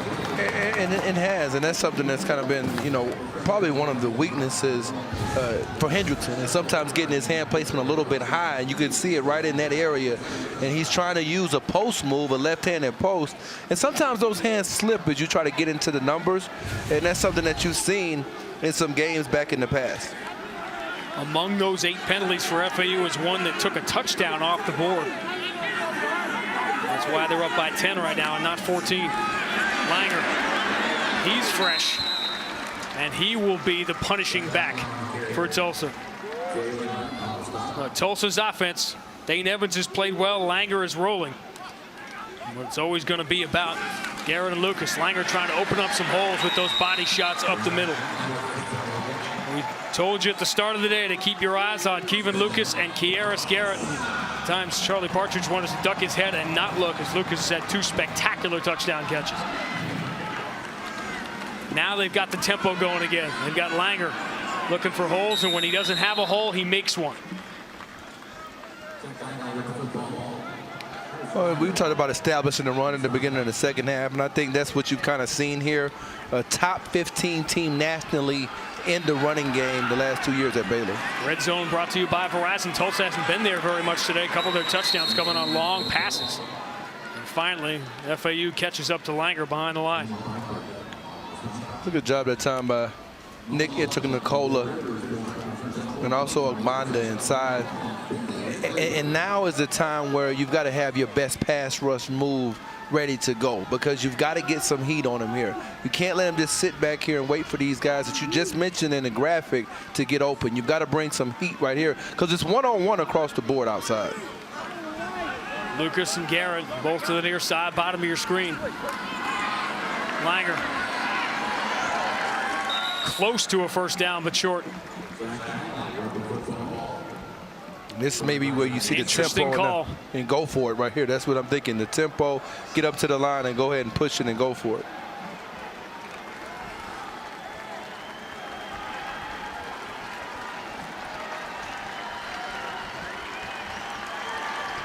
These are the decisions that you spend all that time in the offseason thinking about. Langer, he's got it, and more, a lot more. And exactly what Tulsa needed, a critical FAU penalty on defense, sets up this long drive, and Zach Langer has Tulsa right back in. You know, they want him to be a player to take one cut and get downhill, get behind his pads, use the strength that he has. You know, I think the one thing that you have to like about him is no nonsense. When he gets the football, your offensive linemen like blocking for him because they know where he's going to be.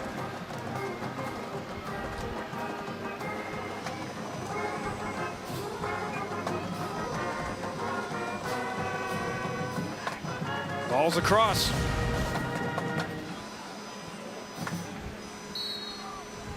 Puzzling to us that we were half expecting Langer to rotate with D'Angelo Brewer throughout the first half. He didn't play until the final minute of that first half. And he has looked like the freshest player out there on a very hot day. And we have got ourselves the ball game we hoped we would this afternoon in Tulsa. Philip Montgomery's offense is rolling again behind the big body of Zach Langer. Tulsa right back in it. Boy, things really looked bleak about 10 minutes ago for Tulsa, momentum-wise. But another killer penalty extended that drive, and we've got ourselves a three-point game. This could turn some momentum as well. Bussey to the outside, a long return. Always dangerous. What a luxury when your quarterback can not only run, but punish and run at the same time. To be able to spread it like this and do exactly that. Get the big hole, survive the first contact, get the first down and more. Well, it's a simple game when you play it right, isn't it? It is, and I think that they found something here when they spread them out. There's a limited box count, and they believe him one-on-one with any linebacker right there with C.J. Gooden. Our guy will win, and you've got to be able to get him down. Don't tackle him high, although it's kind of tough to tackle those tree trunks for legs as well. He's up over 80 yards rushing now.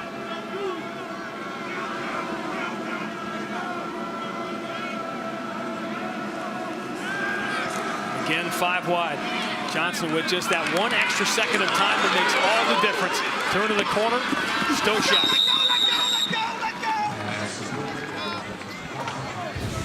And what they're doing right here, they're just working the middle of the field with Stoshak. He's running an option route on a guy who can't handle him in coverage, and Trent Martin. And the one thing about Stoshak, he has a very good feel for the game. Emotional player.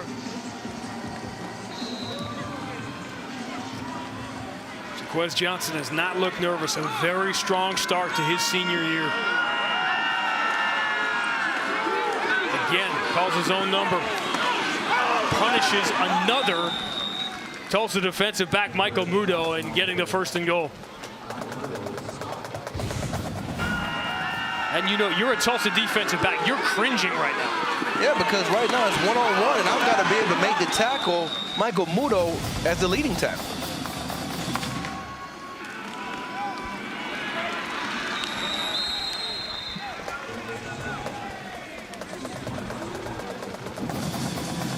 Now, you have decoded that, have you not? Yeah, well, whichever one is Snellenberger, that's the play they're running. Or maybe Robin. I'm Robin and you're Batman up here right now. I have many leather-bound books. They're getting some stuff going up here, though, Sean, with him running the football because he's such a factor in this part of the field. Gives them so many options. This one here to Warren doesn't go anywhere, and it'll set up 3rd and goal. And FAU has moved the ball so well, 20-20 over the last 7, 8, 9 minutes of football time. They really haven't had to do it in close to the goal line. This may be a sprint out here. And look at the quick snap. Tulsa was not set defensively. Johnson fights through 1, but not through 2. And they get the big stop on 3rd and goal. Give C.J. Gooden some credit. Watch him come in inside and feel right there. Put a hat on a hat and wait for your teammates to come and help out. And that's physical football, what you need. And now they're going to go for it here. Norwood will watch his defense try to stop FAU on 4th and goal. Maybe we'll get the sprint out on this play. The run-pass option for Johnson. That's Terry in motion. Johnson finds his man, Woods, touchdown. No panic. It didn't even feel like a gamble, and Johnson found Woods all alone.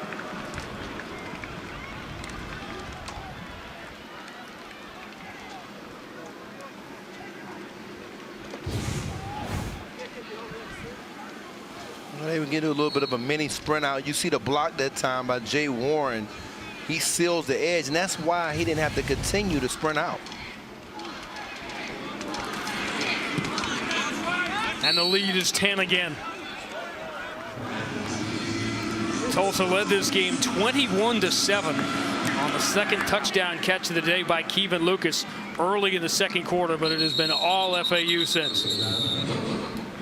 Nailing every story. He's done a great job. She got the fuzzy end of the lollipop today. I tell you what, some of those injuries that she reported earlier, I thought that would make a bigger deal for FAU. They've been able to overcome some of those, and that's been somewhat of a surprise to me as well. They lost Robert Ralph. They lost Lester Thomas. Evans with a short completion to Dixon.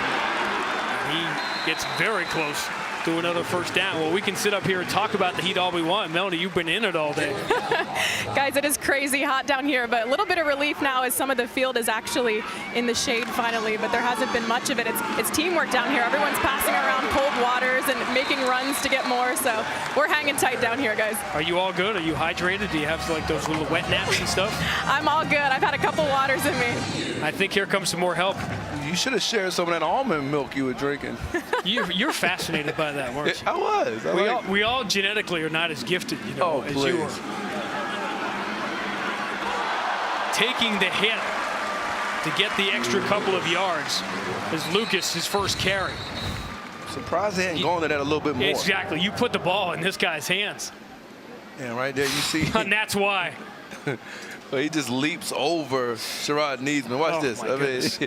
And then Jalen Young, that guy again says, hey, I can kiss you, though, if you leap. Well, you know you're going to take the hit when you do that. Yeah, I don't believe in the leap. I mean, it looks good on your highlight film until you get hit. It looks good till you're in the trainer's room tomorrow. Right.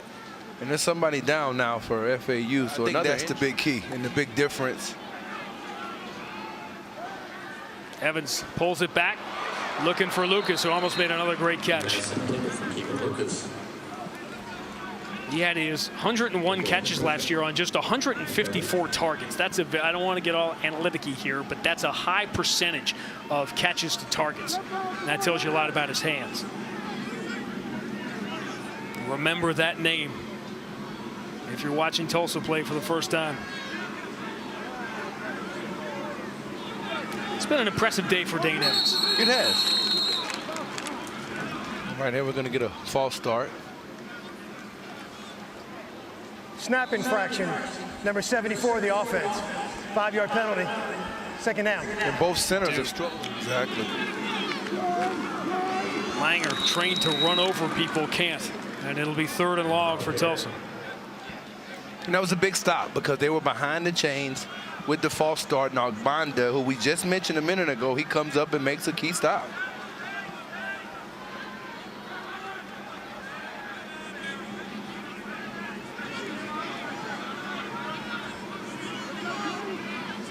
See the 3rd down numbers. Tulsa was pretty good on 3rd down a year ago. Langer becomes a 5th receiver here.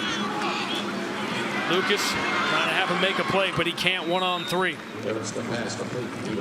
Yeah, 4th down and about 6.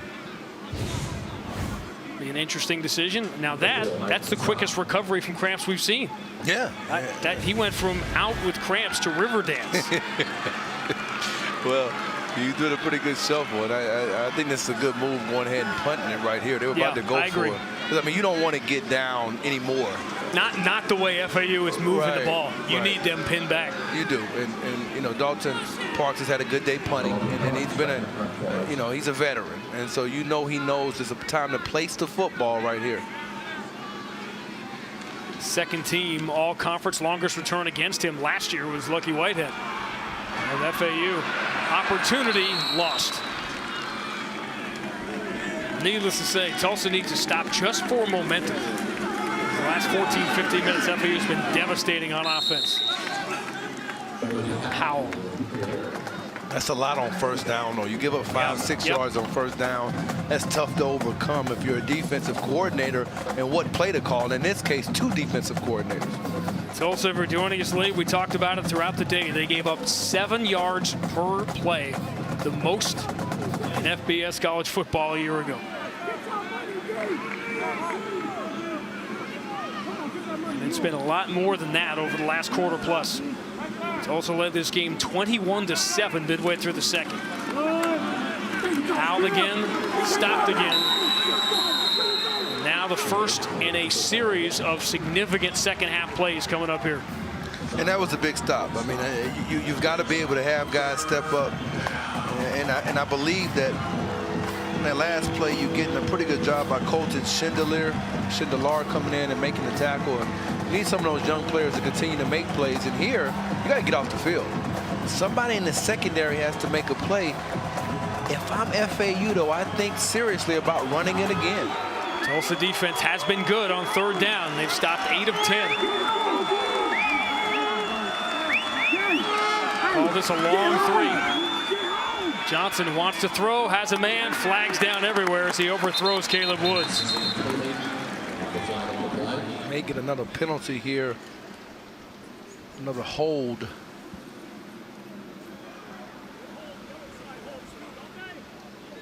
It would be the 9th against FAU if it goes that way. Looks like Kelly Parfit. And now FAU has a real issue at center.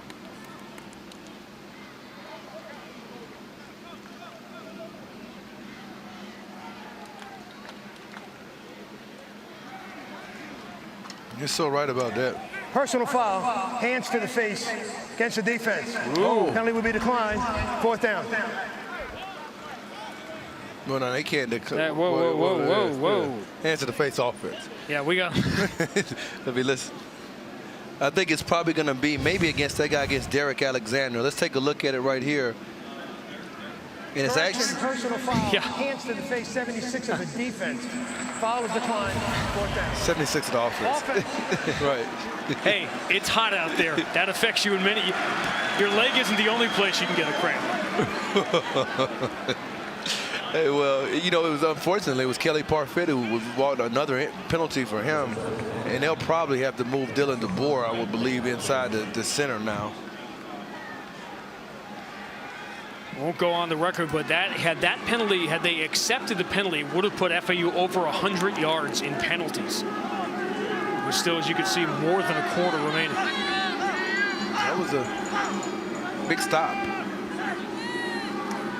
Connor Floyd back deep. Good kick. Big kick at a big time. That will sail into the end zone. But this game, for two teams that hope to have winning seasons, they have to have a W in this one, and that's a great strike over the middle to Garrett. First down and more.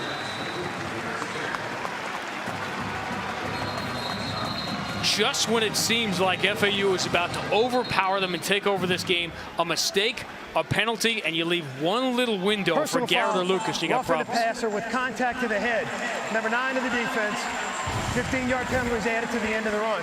First down. Another one goes against Trey Hendrickson, and FAU now over 100 yards in penalties.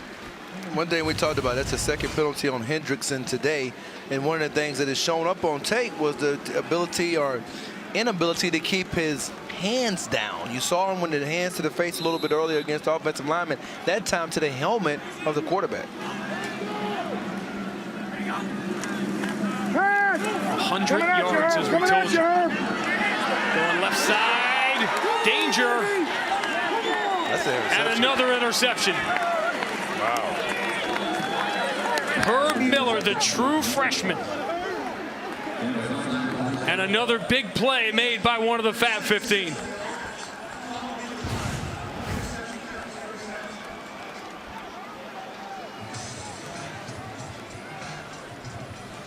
He was going freshman on freshman there with Justin Hobbs. One of the more difficult things to teach freshmen at the cornerback position is get your head back around. And I think that's the one thing he did. They put him in position to make that play. And that negates the size when you get an underthrow like that. It wasn't a good pass that time by Dane Evans. And when we talked about the interceptions, you know, a couple of the interceptions he's thrown today have been like that, a little bit underthrown, giving the defensive back a chance to finish. 17 interceptions for Dane Evans a year ago. His second today.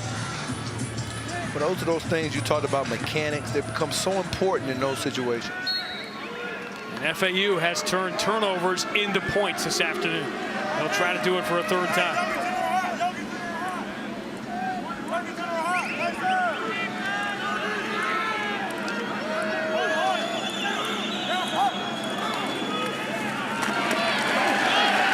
Stop. Tulsa's defense now has sort of regained their footing. That was a good job shooting the gap that time by Matt Linscott, who's back in the game. I still think FAU needs to continue to concentrate on running the football here, though, heading into the fourth quarter. That's where the game changed. FAU started running and running it in punishing fashion midway through the second quarter when Tulsa was up 21-7. Warren again. Full marks here for a Tulsa defense that, hey, listen, they had 9 months to read all the numbers and hear all the things that they didn't do a year ago. And they've had some hiccups today. We knew that would happen, but they're answering this bell here late. Yeah, they are. And I think right here, if you're FAU, because of that, what you just mentioned, let the clock run out, let this quarter change the field, regroup, and see if maybe you can convert a 3rd and 9 and really change what you just said. FAU down 14 in the second quarter, looking for their first road win in 2 years. End of 3, they're up by 10. You're watching college football on CBS Sports Network, the 24-hour home of CBS Sports.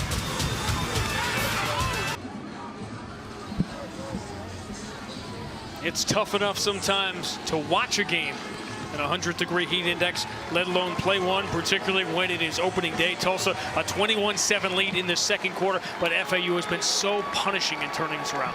They really have, and now it comes down to your senior quarterback making a play here on 3rd down. FAU just 2 of 11. 3rd down conversions. Johnson rolling, floating, and FAU will have to kick it away. And this has been quietly the last 2 or 3 series, a nice sequence for the Tulsa defense, giving them a chance here to stay in. Because these are the kind of games, we were talking about Baylor last night, these are the kind of games, once your defense goes and you give up a couple of quick scores, it can go downhill in a hurry. These are big stops. It really can, and particularly when you've given up some plays and down the field, that's always in the back of your mind as a defensive coordinator. You saw the one that Dalton Schomp cranked out last time.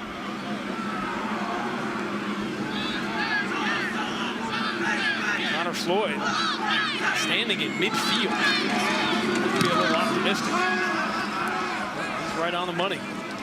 And will play set up finally with good field position. He did not get a lot on that football, and Tulsa will finally start in FAU territory. Well, you said at halftime the things that FAU had to do to turn the football game around, and they've done it. They've done some of them, I think, pretty well. I mean, one of the things they had to do was try to, create more pressure. You had Jalen Young come off the edge and make that a key forced fumble. And then on the other side, Tulsa established the run, 58 yards in the 3rd quarter. I think they got to continue to stick with that. The tendency to maybe think a little bit, let's go for the big play right now. You're only down by 10. There's plenty of time left. I think you continue to do what's worked here in the second half, and that's running the ball. That Phillip Montgomery offense in its debut here at Tulsa really got rolling late first quarter, early second, 21 unanswered points, a couple of spectacular touchdown catches by Kevin Lucas. Nate Evans under some pressure, floats it and dropped. Justin Hobbs, the freshman, smelling the end zone, forgot one small detail. He did, and he got behind the player who made the interception earlier, Herb Miller. And you can see right there, he tried to run before he caught it. Miller has to have his eyes right. He has to get lined up right here. He's not.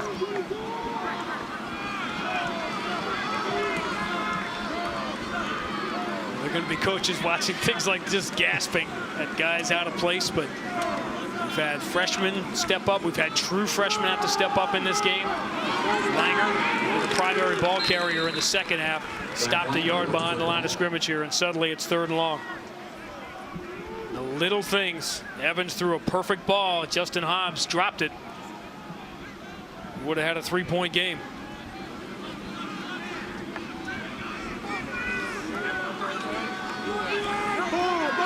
Evans with plenty of time. Open for Garrett, and he's got him. Kearis Garrett against double coverage has Tulsa set up 1st and goal. And they get him matched up again against a freshman. That time it was Jalen Young. And not quite a good enough lap by Jake Stoshak. Did a pretty good job of trying to get over there from the middle of the field to help out. A little late. This has really been impressive because both sides have taken some big shots in this game, gotten wobbled, but everyone's still standing here. Yeah, they're both fighting. And I think that's the one thing you wanted to see. Talk about that opening day. You find out about your team. You find out about their mettle. And finding out a lot about Dane Evans. Yeah, we have.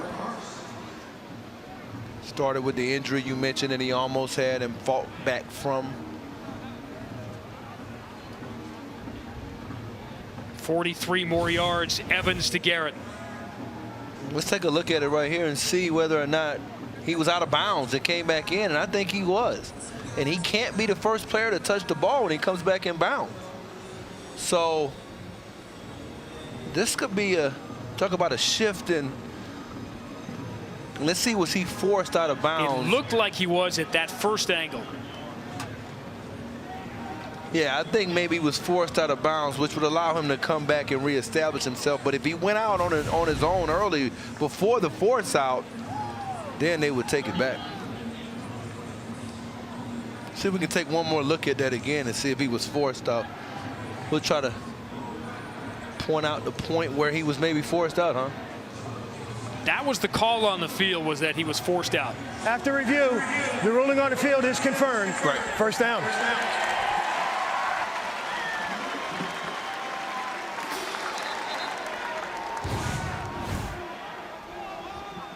Yeah, you can see right there, he's got his arm extended, and that's why they're allowing that catch to stand, because if you're forced out, you can reestablish your position back in bounds. You just, if you're Charlie Partridge, right, you can't hide the freshman. You got true one of them's going to be on Lucas or Garrett, it seems like, at all times. Dane Evans is looking that way. You got a nice wide split down there for Lucas at the bottom. To say the least, you can't even see him. Trust us, he's at the bottom of your screen. Langer, the war daddy, fights forward down to the 1.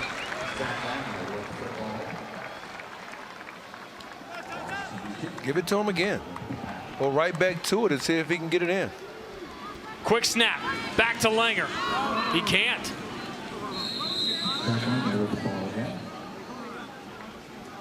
And that was the guy that we thought was going to be injured a little bit earlier, Trevon Coley. Getting underneath, and that's what you want to see from somebody who's one of your better players. You said at the start this game would be decided by the FAU front 4.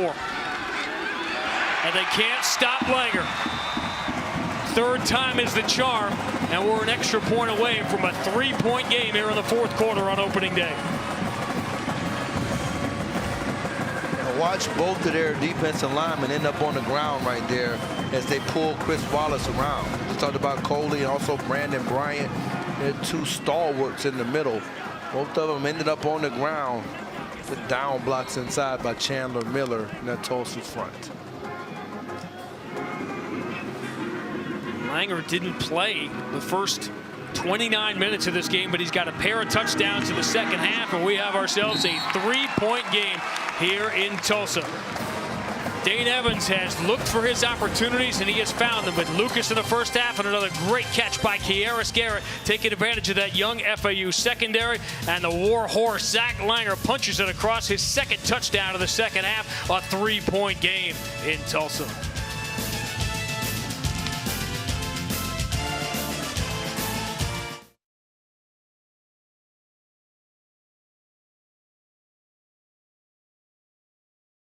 It's tough enough sometimes to watch a game at 100-degree heat index, let alone play one, particularly when it is opening day. Tulsa, a 21-7 lead in the 2nd quarter, but FAU has been so punishing in turning this around. They really have, and now it comes down to your senior quarterback making a play here on 3rd down. FAU just 2 of 11. 3rd down conversions. Johnson rolling, floating, and FAU will have to kick it away. And this has been quietly the last 2 or 3 series, a nice sequence for the Tulsa defense, giving them a chance here to stay in. Because these are the kind of games we were talking about Baylor last night. These are the kind of games, once your defense goes and you give up a couple of quick scores, it can go downhill in a hurry. These are big stops. It really can. And particularly when you've given up some plays and down the field, that's always in the back of your mind as a defensive coordinator. You saw the one that Dalton Schomp cranked out last time.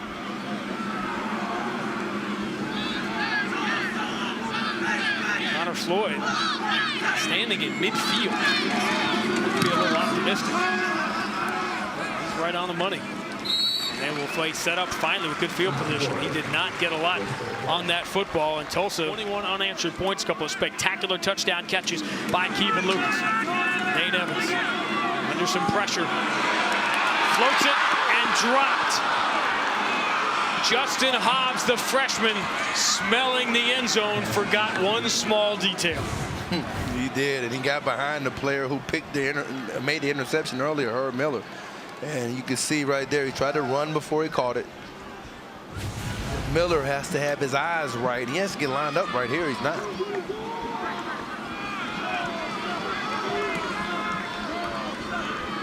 There are going to be coaches watching things like this gasping at guys out of place, but we've had freshmen step up. We've had true freshmen have to step up in this game. Langer, the primary ball carrier in the second half, stopped a yard behind the line of scrimmage here, and suddenly it's 3rd and long. The little things. Evans threw a perfect ball. Justin Hobbs dropped it. Would have had a 3-point game.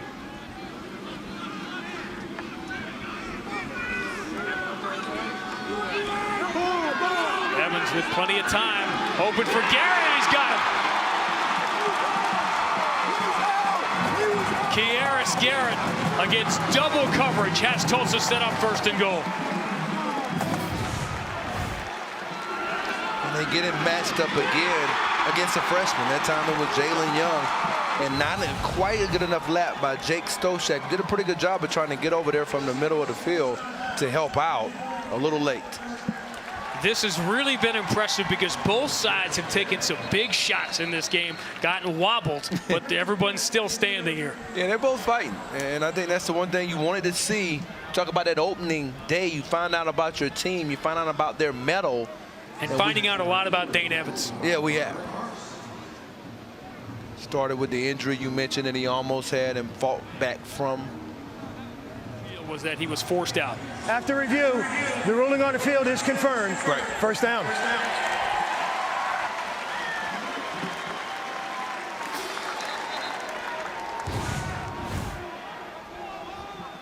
Yeah, you can see right there, he's got his arm extended, and that's why they're allowing that catch to stand, because if you're forced out, you can reestablish your position back in bounds. You just, if you're Charlie Partridge, right, you can't hide the freshman. You got No. One of them's going to be on Lucas or Garrett, it seems like, at all times. Dane Evans is looking that way. You got a nice wide split down there for Lucas at the bottom. To say the least, you can't even see him. Trust us, he's at the bottom of your screen. Langer, the war daddy, fights forward down to the 1.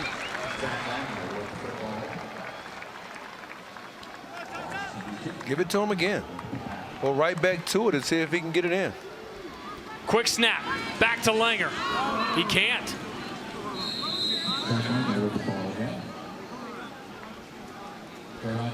And that was the guy that we thought was going to be injured a little bit earlier, Trevon Coley.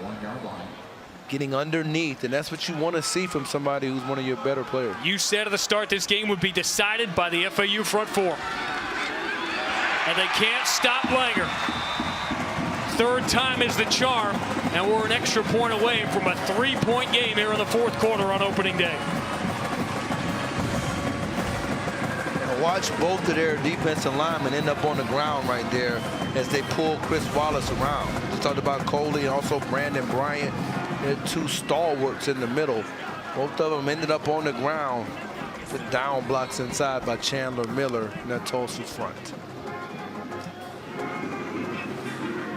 Langer didn't play the first 29 minutes of this game, but he's got a pair of touchdowns in the second half, and we have ourselves a 3-point game here in Tulsa. Dane Evans has looked for his opportunities, and he has found them with Lucas in the first half and another great catch by Kieris Garrett, taking advantage of that young FAU secondary. And the war horse, Zach Langer, punches it across, his second touchdown of the second half, a 3-point game in Tulsa.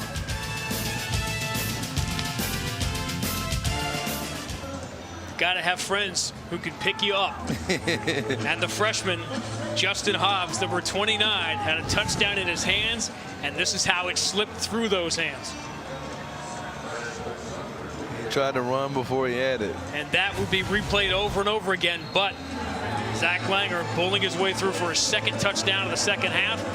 The drop by Justin Hobbs doesn't matter, and we have a 3-point game and some high drama here on opening day at Tulsa. Bussey looking for some room. He's popped a couple of pretty good returns here in the second half. I think that one was huge because I think that kind of gives them a little bit of breathing room to stay with what they want to do as opposed to being backed up. And you see the difference when they did get away from it. Johnson has rushed for 85 and thrown for 215. You can do the math on those two together. 300 yards of total offense for the senior quarterback, and he has not done. Escapes again, creates yardage again, and up close to another FAU first down. Downstairs to Melody. Thanks, Sean. Well, I've been watching Kevin Lucas down here on the sideline, and he's been pumping up the defense, yelling at them to leave it all on the field, saying whatever you have to do to stop them, get it done and get me back out on the field. Well, these two teams, Melody, both came so close, so many games. They got away from them last year. This is why you end up with a 3-9 FAU and a 2-10 Tulsa. Now those records live forever, and everybody forgets how close you came on so many nights. And that's why leaders step up in this fourth quarter and knows the opportunities here they're few and far between, and when they come, you got to take advantage.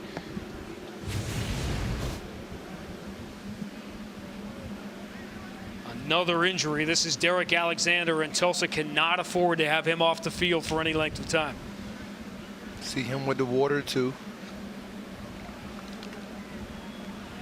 Ask any of the Tulsa coaches, the first player they will mention on defense is Derek Alexander.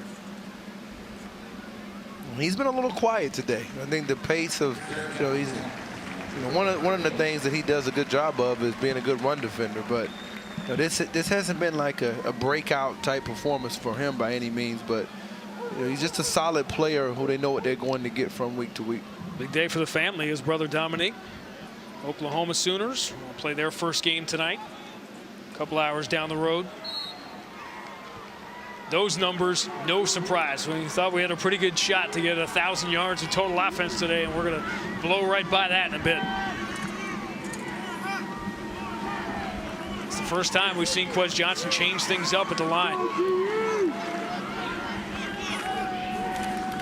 He's got Cameron in the game, trying to block for him. Johnson spins away and has a yard or two, and that was the concern about putting Tyler Cameron in these situations. They thought he could catch, they thought he could throw it if he needed to. They didn't know if he could block it. They didn't want to put him in these spots. And he had the one key block down on the goal line on the touchdown run. And they've been using him increasingly in this role as the game has transpired. Second and long, third and long, a lot of the day here. They'll take care of that as the go-to guy has been Jensen Stoshak. And that was a big play. I mean, because now you keep yourself out of a third down. That was 2nd down and 8. They saw that they got the soft look from Tulsa, and they took advantage of it. If you're looking for a player that can find the hole in the defense, it's going to be Stoshak. Stoshak goes over 100 yards receiving for the second consecutive year against Tulsa.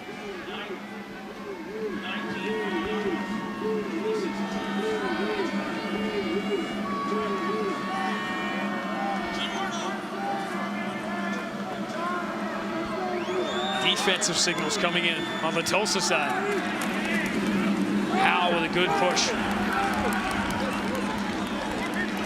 He's still pushing. This is still alive. First down. Now that's a statement play right there. Yes, it is.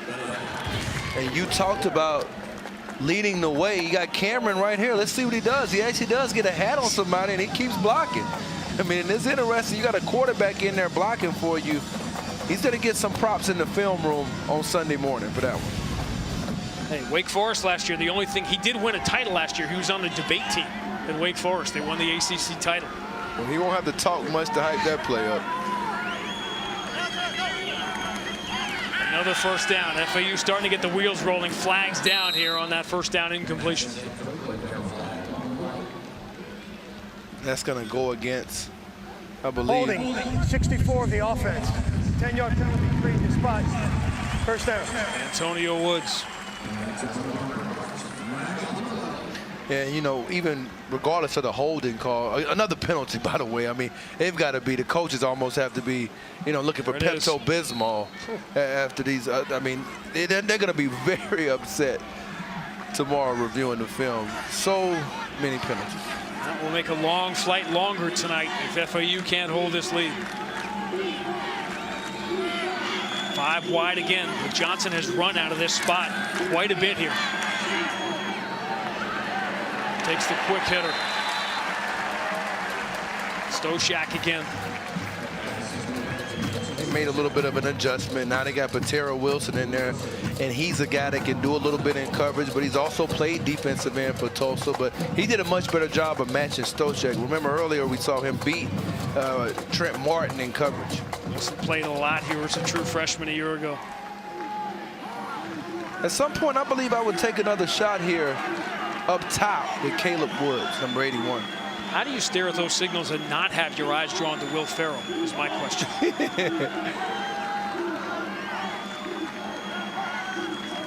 High snap, second time Johnson's had to save one of those today, and this was going nowhere.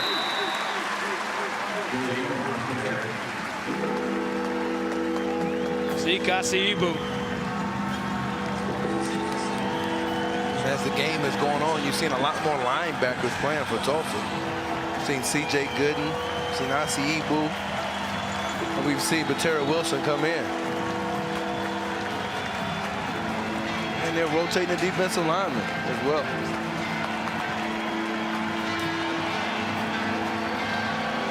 FAU 2 of 12 on third down, and this is third and forever. No way. All kinds of movement. That'll be 12 for those of you keeping score. False start. 64 offense. 5-yard penalty. Third down. It's tough when your leg is already cramping up to shoot yourself in the foot. Well, that's exactly what I mean. And that was the guy who talked about wanting to run the ball more, Antonio Woods. He's had 2 penalties on this drive alone. So you're not going to run it here. He has to be ready to pass protect. Third down and forever. A green mount. They'll call it 3rd and 20. Big hole, but not enough. However, it is the second time in this exact situation where they've gotten enough yards to give themselves the field goal opportunity. They had a 45-yarder from Greg Joseph earlier, and a slow start for Jay Warren, but he's had a couple of big runs as this day has worn on. This is going to be a 40-yard attempt for Greg Joseph, who had a 45-yarder earlier. And it was from the similar portion of the field near that left hash.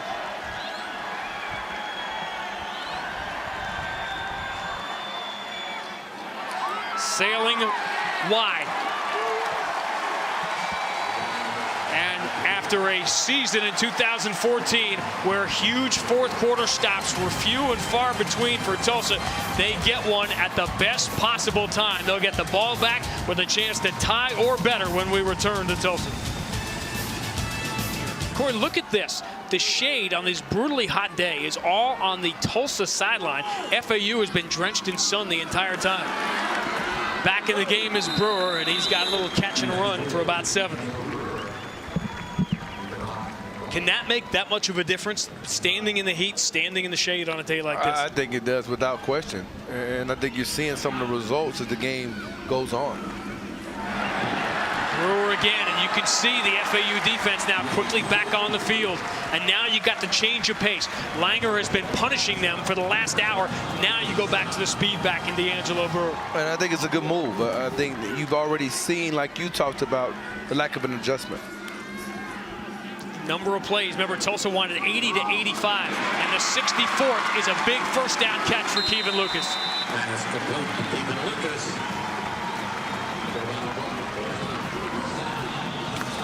And they're not really giving the FAU defense led by Rock Bellatoni a chance to adjust to what they're doing.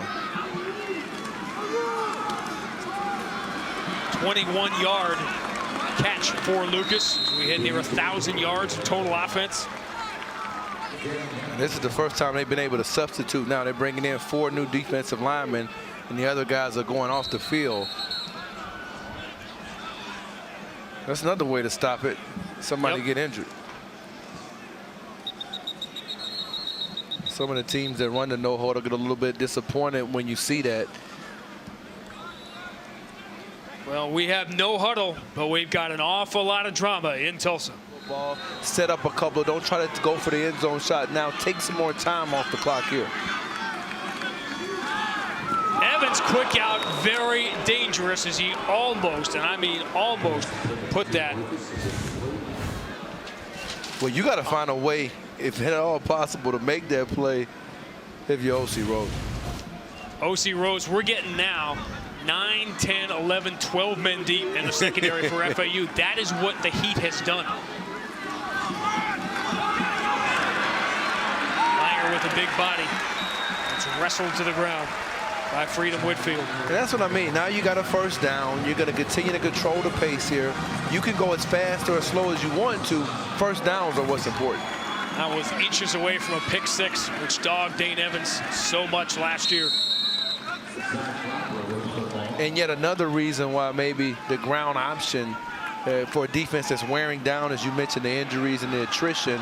And again, you got another guy that's stopping the pace here. And now the crowd is sort of groaning because they know what Philip Montgomery wants to do offensively, and this is going to stop him from doing it. You wonder whether or not these guys are going down with real cramps, or is this staged? I would have to say is on a day that's hot, you can only speculate. Shalom Ogbunda is the latest one down for FAU defensively. Will they have enough players left to finish? Now, what does Philip Montgomery come up with after the long break? Langer, student body again, right up the middle, and it'll set up another third down situation. And we have not yet mentioned the name, really, of Redford Jones, as he attempted 1 field goal earlier and hit the upright, remember, in this game right now. That's a 3-point spread. From right here, looking at about a 33, 34-yard field goal if they can't convert. Evans slides short. I don't think anybody was happy about that, but I think he saw something outside, and Cravon LeBlanc was going to jump the route. So he was a good job by him pulling the ball down and making that decision.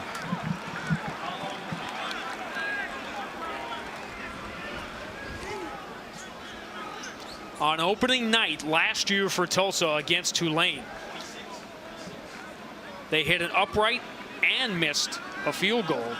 Carl Salazar was the place kicker before he got going. He had a very good year. Redford Jones on a 26-yarder earlier hit the upright, hit the left upright. He'll try now from 32 for the tie. Money.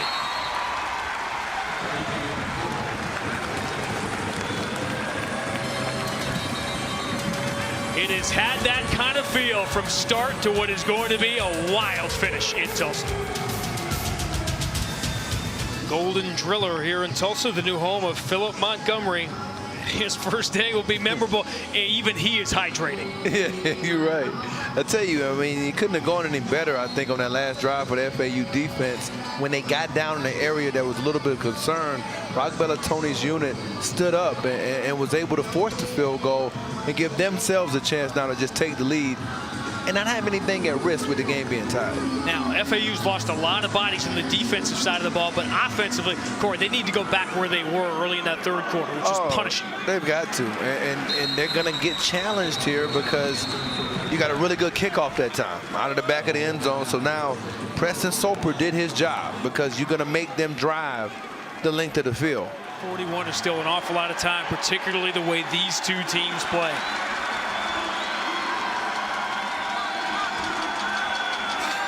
Wes Johnson has had some heartbreaking defeats on the road as the FAU quarterback begins this drive in a tie game in the fourth quarter.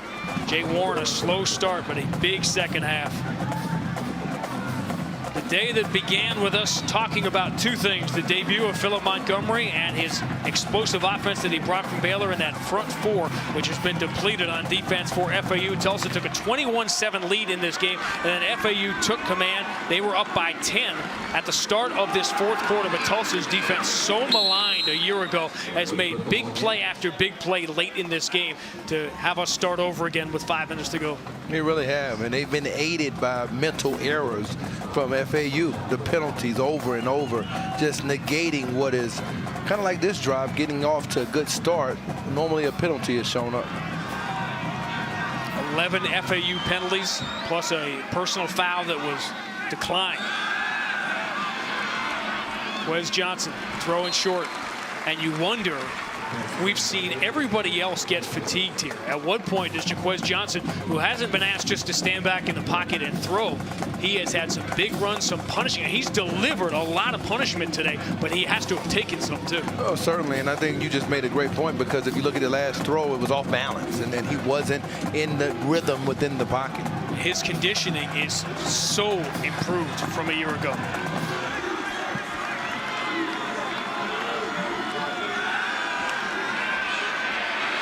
Warren throws the block, giving Johnson this room to throw it away.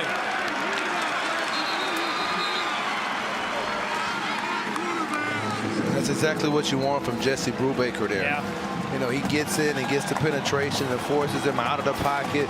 Smart decision by Johnson, getting rid of it. That's why he doesn't throw a lot of interceptions. But this is what Tulsa's defense wants. You know, this team has not been successful today on third down, and that's the thing they've got to do right here is convert. Ryan Norwood's going to be a happy guy right now with the effort from this Tulsa defense. He's got to be magical here, Sean.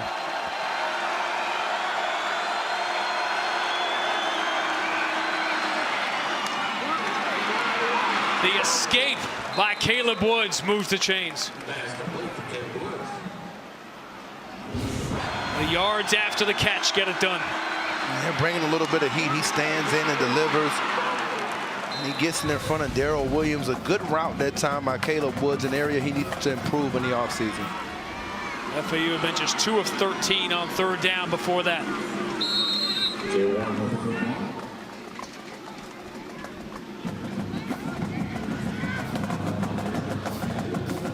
This is where your offensive line has to stand up. I believe Antonio Woods, he said, I feel like we only need to pass if it's a must-pass situation. Well, here's a chance you can run it. 2nd down and 6. Now's the time to open a hole. All that work Tulsa did to speed up their offense may be called upon here. Woods again. And that was outstanding. And you talk about being able to, you know, that's letting your body die along the sidelines. Watch what he does right here. He's going to let every part of his body die right there to get the feet down. And that's tremendous body control by Woods, a player who made some catches in spots, showing up big here late. Johnson's done so much of the work for FAU today. Now he's letting some others do it. Went to Stoshak early and Woods late. Here's Buddy Howe. And it's these are interesting. big chunks now at first down. Well, no question. It's interesting what Melanie mentioned earlier, though, about Jay Warren and the fumbling problems. And at this point in the game, they have Buddy Howell in the game. Everybody on FAU holding the rope right now, keeping this together on the road, trying to do something they could not do in all of 2014, and that's win a football game on the road. Had a lot of success running behind the left side of that line by Michelson Marcel, 6'6", 320 pounds.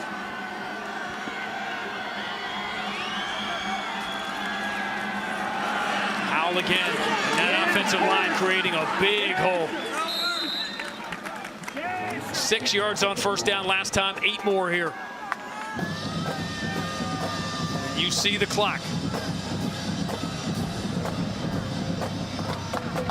Joseph, the FAU kicker, has hit from 45 and missed from 40. Howell turns the corner, flags down as he goes out of bounds inside the 10. And that one might be coming back. Stop me if you've heard this one before. Holding, number 53, the offense. 10-yard penalty from the previous spot. 2nd down. 12th penalty taken by Charlie Partridge's FAU squad. Well, one thing you mentioned earlier that stuck with me was the freshman, and Jacoby Smith right then, a freshman, a redshirt freshman, you know, getting the holding call. Now he's come in with the injuries and he's playing right guard, and they've moved Antonio Woods to right tackle.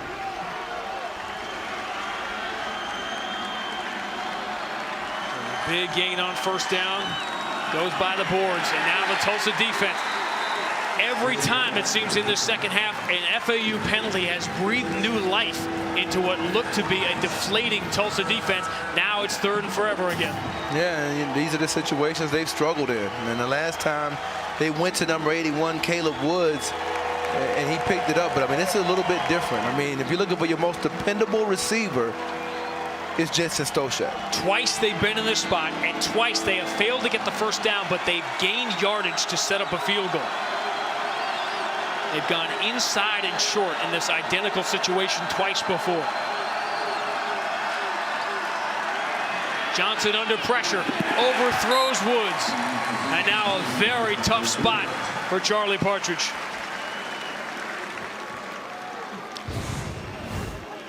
An unfortunate thing from this hash mark is where you had your last miss. And you can see him, you know, I think that was a makeable throw, although there was some pressure there. And is that way on the mind right here of Greg Joseph, the fact that he missed the last field goal from this hash. Career long is 43. This is 47 for the lead. Long enough. Got it. And Greg Joseph, who missed the 40-yarder earlier, is true from 47. And now Tulsa find themselves down by 3, but a minute 48 in this offense is a lifetime. And no doubt about this one. I mean, he did a good job of getting, you know, everything into it, and he got, you know, operation time was good. It was a good hold that time by Dalton Schomp. And the one thing now that you've got to have, if you're the FAU special teams, led by Chris Hurd, you want to make sure that you have a good, you see them celebrating here. Joseph had never made a field goal of longer than 43 yards. He's made 2 of them today. And that's huge. But I still think this kickoff is very important. You know, he's had several earlier in the game kicking in the other direction where he kicked it out of the end zone. This is where he wants to get a foot into it and make them too drive the length of the field.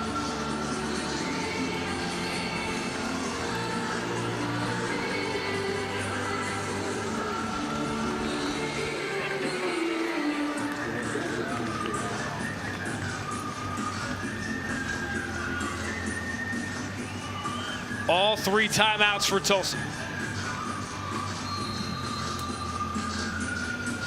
From an entertainment standpoint, this could not have ended up any better. We have had momentum swings. We have had players come from way off the bench that have had to play in this game because of the heat and the cramps, and dangerous moments tiptoeing the goal line for Bishop Lovey, but it'll be 80 yards in front of Dane Evans, needing 3 to tie. Well, one of the reasons why he did that was because they had a different return on, and he did a good job, Joseph, of directionally kicking the football to the left. And now he didn't feel like he could get back to the return. So that was the reason why he stayed down. But when you look at Tulsa now, how do you attack this defense? And if you want to get right on it, you got to go back to what they've had success with, attacking the safeties. I'm trying very quickly to count starters from the FAU defense that began this game 3.5 hours ago that are out there now. There's maybe 3 or 4 of them left. Well, you mentioned those freshmen. I see at least 2 that you can ID here in the secondary, 3. And they're starting off with Garrett and Lucas on the same side, one-on-one over here to the top of the screen. Philip Montgomery wanted 80 plays today. He's going to get it. Here's number 79. And that's Trevon Coley, who's been in and out of the game with cramps, making a big play right there. This is where your defensive line has to show up in these situations. And Philip Montgomery will use his first timeout. We began the day talking about Coley and this front 4 for FAU, and now the game is on their very broad shoulders. And you always wonder how they will respond when you're matched up. He spins back inside against Chris Wallace, and he keeps his pass rush lane integrity, and that's important because you don't want a guy to get out and run for a first down. So important to do the fundamentals here when you're tired, which is what you've been mentioning here in the fourth quarter. On opening night a year ago, Tulsa went double overtime here on this field against Tulane.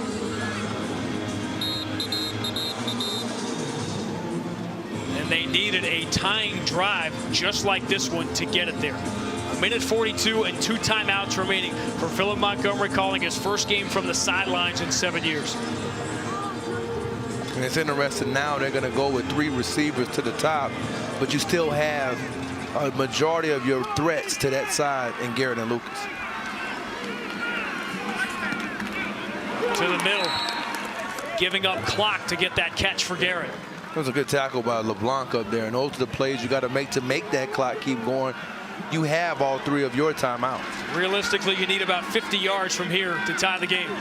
Another quick out, but Lucas is pushed backwards short of the first down. Depending on where they mark it, it's going to be awfully close. He's getting a very good spot, which would do 2 things. Not only could it give them the first down, it could stop the clock. And he got another injury from FAU. But they are picking guys up right now, saying, young man, 18-year-old true freshman, we need you up and off the field. They're going to have DJ Justy come in and replace him. And it looks like they're going to have to probably end up moving some more guys around. Redford Jones, who said had only kicked 8 times his senior year in high school, and that was 3 years ago. Get a 32-yard field goal to tie it with just under 6 minutes remaining, and he may get another opportunity here. They're going to look at the spot, and we said again from the naked eye, we're pretty far away. It looked like a generous spot, but that's a tough one. The biggest thing you have to ask yourself here, if you're Coach Charlie Partridge and the FAU staff, is if they do end up getting a couple of first downs and you cross the 50 and you believe them, you know, they've got a little something going, do you start thinking about then using your timeouts to ensure that you get the ball back? The ruling on the field stands. First down. And an extra de facto timeout here from Philip Montgomery. More time to maybe get multiple plays in the head of Dane Evans and what he may do, but you know, that's just something that I wonder about always. When you have those 3 timeouts in your pocket, you want to use them at some point. Unless you can get a stop here before they cross the 50-yard line, when do you begin using those timeouts if you're FAU? So you always remember your first. What a day this has been. New set of downs, the clock rolling, and here's Lucas with all kinds of room to work.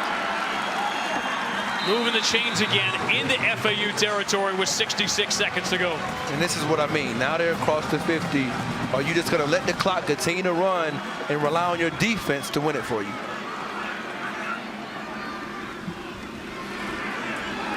Evans again finds Lucas. And the second effort will move the chains again. Ball came out very late, but Tulsa recovered.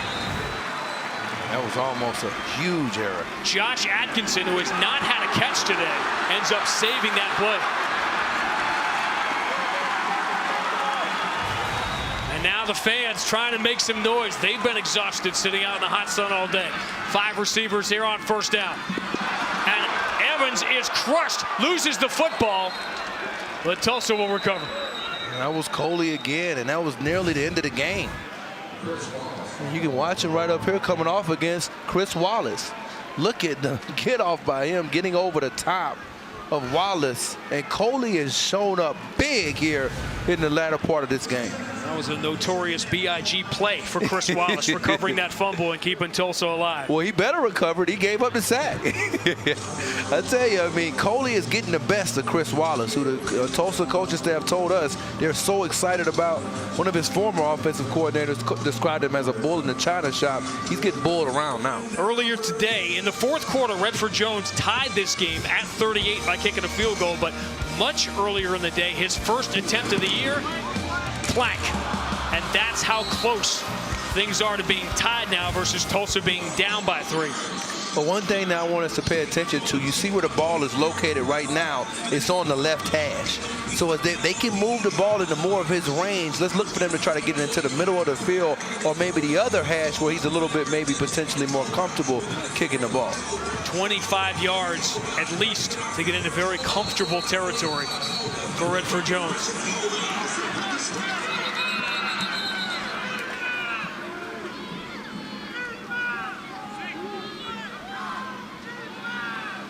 Right now, I think you play deep if you're FAU because you don't want to give up. You got 20 yards to go for the first down. You want to play to the sticks and really give up the underneath throws and not allow them to get a big play over the top. And underneath there is going to be very difficult to get that clock stoppage first down because now you're looking at 2nd down and 22. You got to come up and make the tackles. And this little break should have helped them gain their breath back. We're checking on the injury status of number 29. He was not injured during the play. He went down during the timeout just to stretch. He's legal to play. This is where it becomes very difficult for officials, keeping track of substitutions with all the injuries. 1 timeout remaining for Tulsa, if you're wondering. 5 receivers for Evans. And he's got his best one, Lucas, and he's got another first down or close to it. And that's significant because it doesn't stop the clock if he's short.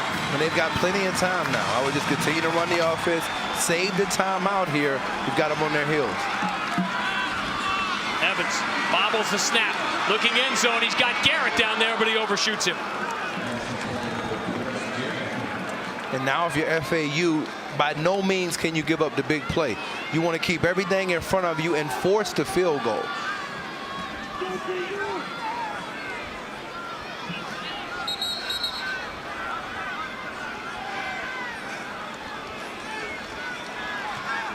Looks like they're bringing in Langer, which could indicate potentially a run here. You're also bringing in Mandel Dixon. Maybe they plan on running it here, getting the first down, and then calling a timeout. They got to use it. The stakes were too high on what suddenly became 4th down, and you'd rather take the timeout and be sure.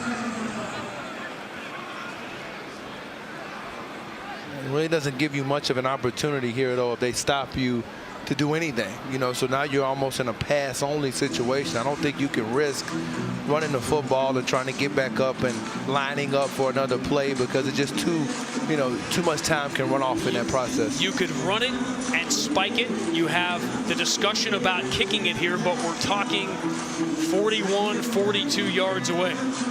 Which I think is okay within his range. And I think the other thing is at least it's in the middle of the field now, you know, as opposed to being on a hash where you would need to use another timeout to maybe get it aligned back where you would want it. You probably want to keep the ball in the middle of the field. If you're confident that you can get the yard, would you be comfortable running and spiking it and giving yourself at least a chance to kick or maybe even one extra shot at the end zone? I think that's your best move. Let's say you try to throw it here and somebody drops a pass. Let's say there's a pass breakup, an interception, which has happened on occasion, a tip ball. I think the safest thing to do is run it where you've had success in between the tackles most of the day and to take your strategy, get up and spike it. I still think, though, that begins to be a little bit of a conundrum for you if you don't have a good operation time. You're expecting, if you're FAU, you're thinking run. You got to play for the run here. And you got to put it on your defensive backs to go one-on-one. And right now they've got a major mismatch. Quickly to the line. It's Langer fighting forward. It looks from here as if he's got it, but they will measure and take a lot of time, make sure they get it right. First down.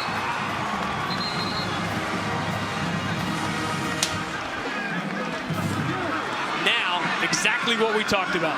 Get the first down and then spike it. You've got time. No more timeouts for Tulsa. There's your spike. You have time here, Corey, right? You can take one shot at the end zone and then kick it. I don't think you take that chance. I think, you know, he's been a little bit up and down today. You've had a couple of interceptions. Remember, a couple of fade routes have been picked off. And, I mean, sure, they may want to take that shot, but that can end it for you. Remember, you're still down by 3. It looks like they're going to go for it, though, and take a shot. and try to end it. But the one thing, if I'm FAU, I make sure my coverage is to the side of Lucas and Garrett and leave everybody else one-on-one. You cannot take a sack under any circumstances. Evans knows it and gets rid of it. And it will come down to about 40 yards. Or will it? This may say something it didn't about the confidence. Yeah, there's gambling and there's gambling. Right. That was a gamble on its own right, that last one. But, you know, it's your first game, and, you know, it wouldn't have been a bad idea to try to end it on that last play, and I'm sure that was the thinking. You call a timeout if you're FAU? Oh, no question. In fact, you call 2 more. You're going to make him think about this all the way down because you don't want to waste these timeouts and take them with you to overtime.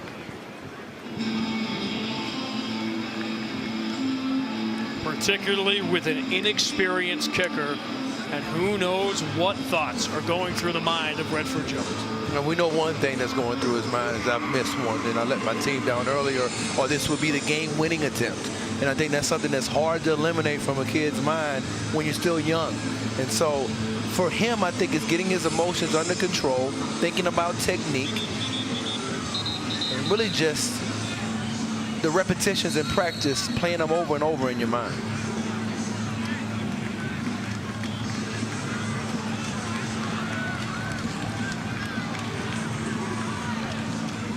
Seven road games a year ago for Florida Atlantic. 7 losses.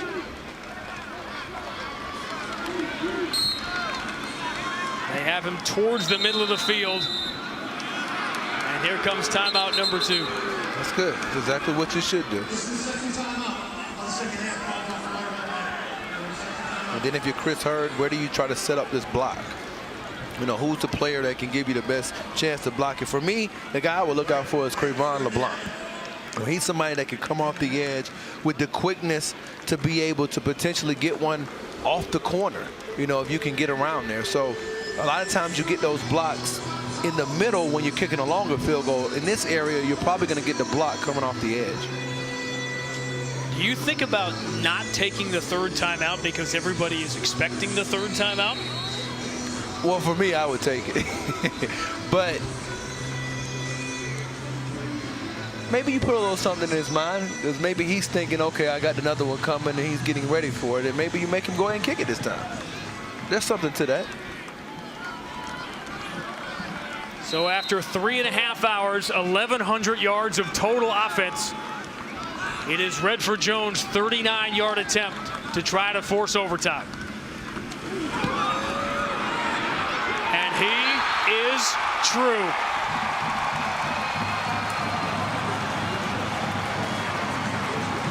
Do you believe this ball game in Tulsa today? And that is a smile, less of joy than of relief. Yes, it is. And you know, it was a great job by the holder, Ryan Rubley. Watch this. Watch how he gets it down right here. See how he got it, picked it up off the ground and reset it for him, and he got the laces still turned around. You know, you can't, your holders never get enough credit in those situations. And, you know, he did a pretty good job right there getting that ball down.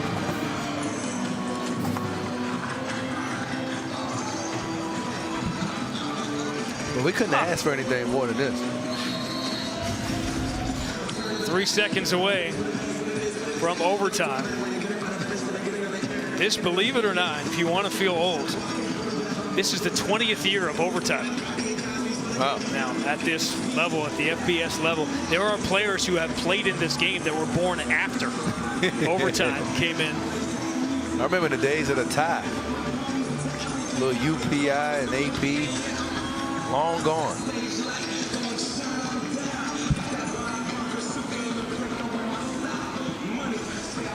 Back in the days when it was 1A and 1AA, 1AA had the overtime format with the baseball innings. Adopted in 1996. What is now the FBS level. You could be headed there a couple of seconds from now. We are. On opening night a year ago, Tulsa played overtime, and with 2 seconds remaining, we might be headed back there. FAU does not have the deep threats that Tulsa has.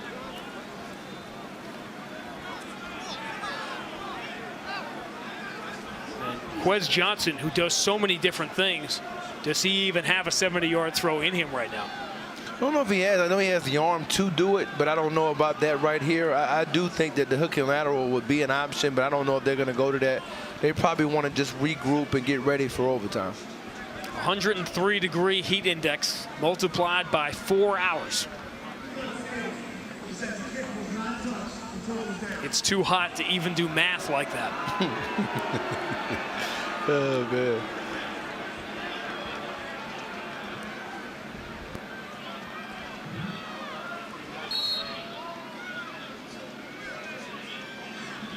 A year ago, Tulsa, with a late drive, forced overtime on opening night and went on to beat Tulane.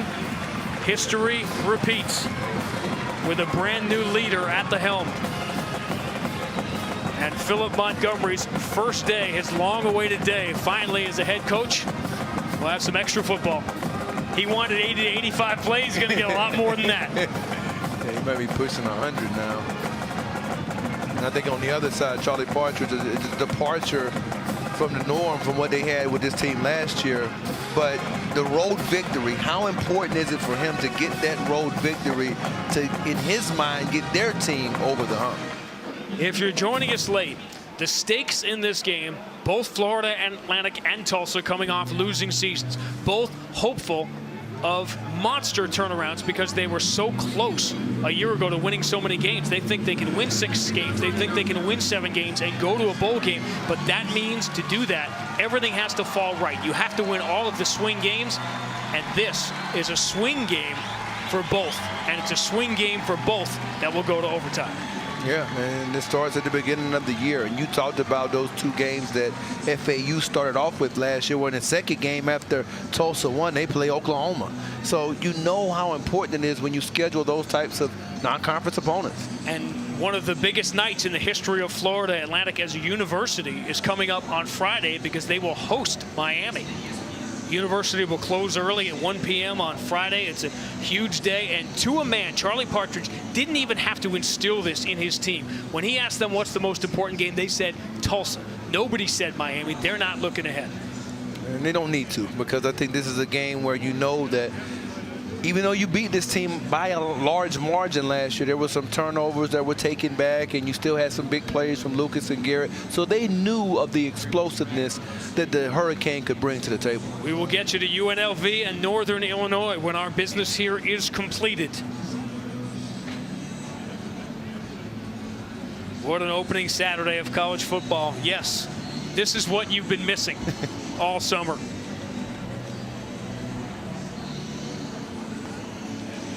15th year for Florida Atlantic, believe it or not. Seems like that's one of those things. Wait a minute, that was 15 years ago that Howard Schnellenberger got this program off the ground.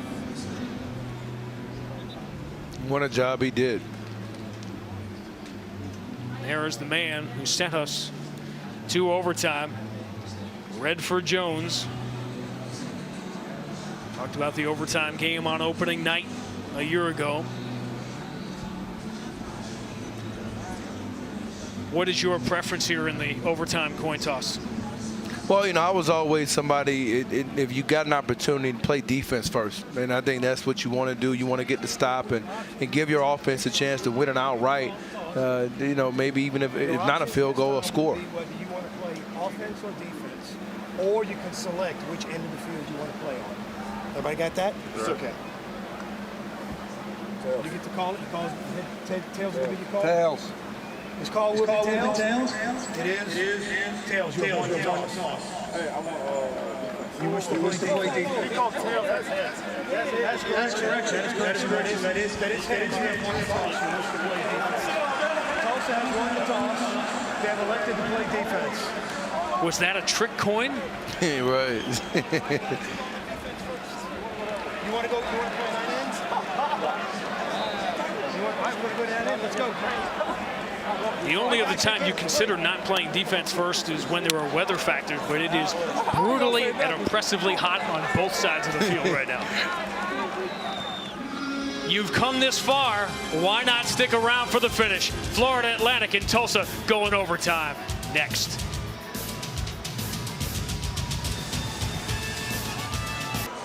Hour number 5 in Tulsa begins with overtime. Most of you familiar with the rules by now. Tulsa won the coin toss. They chose to go on defense first. You start at the 25-yard line, and the third overtime, which is where we could easily be headed, the way the defenses have struggled here in the second half, you have to start going for 2. Man, I will start off with maybe a run play here to kind of get yourself underneath, your feet underneath you, and then try to set up a play-action pass on second down.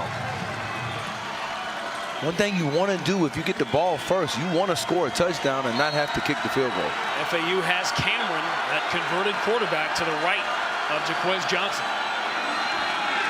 It'll be Howell.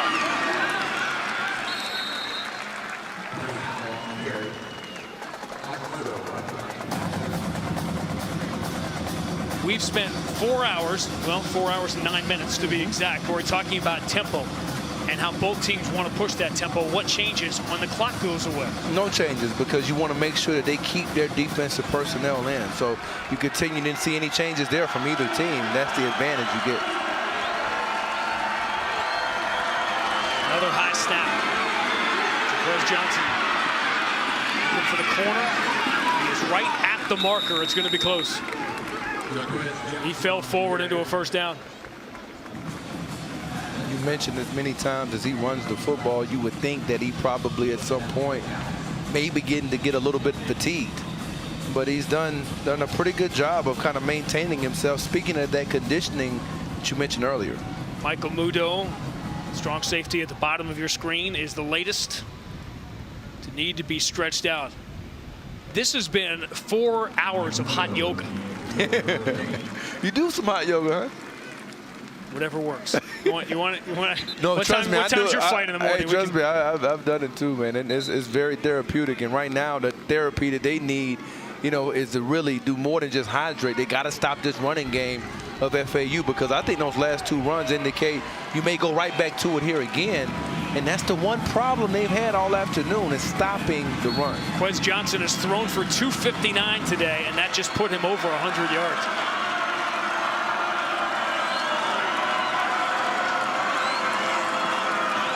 Confusion on the Tulsa defensive front with the 5 wide. First throw of overtime. Short completion. Stoshak.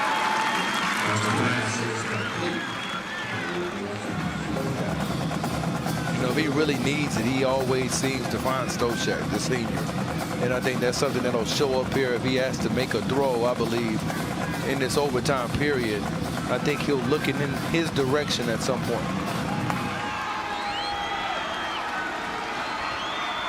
Stoshak is that security blanket for Jaquez Johnson. Howell stumbles, stays on his feet. He gets an extra couple of yards and flipped for his trouble.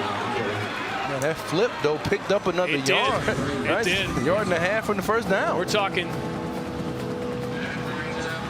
third and maybe a yard and a half instead of 3rd and 5. It's a big difference. It's like that's Jake Hanks now, another lineman that they're rolling in. And Namaste.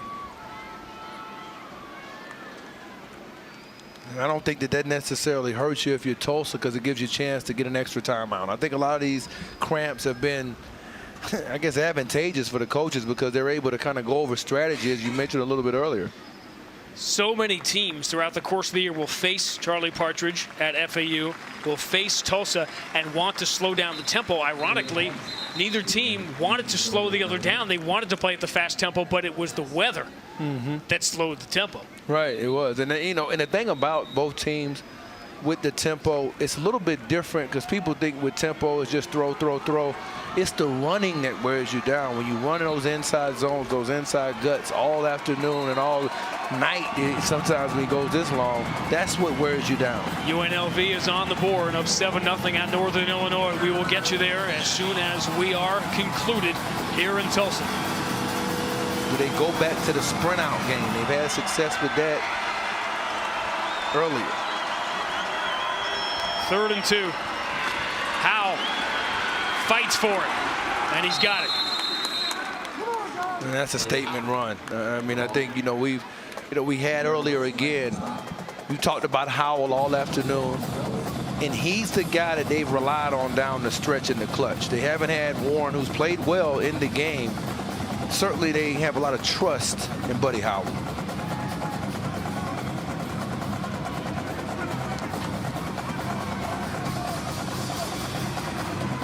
Nearly 300 yards passing and nearly 300 rushing for FAU today. Another high snap. Howell fights forward. They Howell with the football again. And at what point do we see the quarterback counter? 7 rushing touchdowns from Johnson last year. Do we see him with the ball? They're set up for it now. And there's Johnson. Crawling, inching, still short. I don't know if they were lined up. Yeah, flag on the near sideline. We have a flag on the play. That's another penalty on FAU. Somebody's hair just fell out again. Another particle.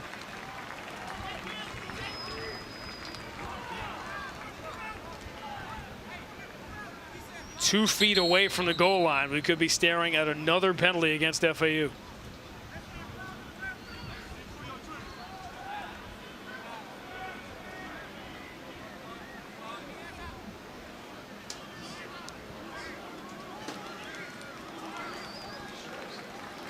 Illegal formation on the offense. Too many men in the backfield. Wow. Penalty will be 5 yards from the previous spot. 2nd down. Charlie Partridge is going to need some hot yoga. Right. He's going to need a lot more of that. You know what? I think after the hot yoga, maybe he needs a bike ride because he's going to have to kind of let this air out. I think for them right here, though, you got to think about, okay, well, what can we do here to get us a little bit closer? Don't forget about still running the football. I know it's 2nd and 6, and you want to think about this sprint out play that you like to do so much, particularly out of this formation right here. 130 yards in penalties against FAU. Corey just showed you the receiver stacked up top. Johnson in some trouble, big trouble, and down he goes. For the 4th time since halftime, a Florida Atlantic penalty leads to a big play defensively for Tulsa. And it's Jesse Brubaker with a spin move inside and the tired nature of Micus and Marcel standing straight up and down. We talked to the coaches, and they felt like he was in better shape this year, back this sophomore year for him. When we talked to Coach Brian Wright, but right there, he didn't show it, and Brubaker took advantage. How tired must the Owls be when they've gone 600 yards forward and another 150 back? Got to go to Stoshak here. Johnson almost intercepted by Trent Martin, and that will at least give them the opportunity to kick. And earlier we saw them take advantage of Martin in coverage. And look at the savviness getting in front of Stoshak to make the play. That was defensive back-like. You knew it was going to Stoshak. I knew it was going to Stoshak, and Trent Martin knew it was going to Stoshak. Right. He's a smart player. And now this is big because he missed from here. But also today, it's hit the 2 longest kicks of his career. 27-yarder for the lead in the first overtime, and he's got it. FAU gets 3. We go to New York, and Dana Jacobs. An opportunity here with the football. They kick a field goal. We go to a 2nd overtime. They score a touchdown. Tulsa wins. They do not score. If they go out on downs, whatever happens, FAU scores their first road victory in 2 years. Tulsa's chance at overtime. They put it in the hands of the dangerous Lucas. He almost broke the first tackle. He has a first down on his first touch. Niesman saves the game for the moment for FAU.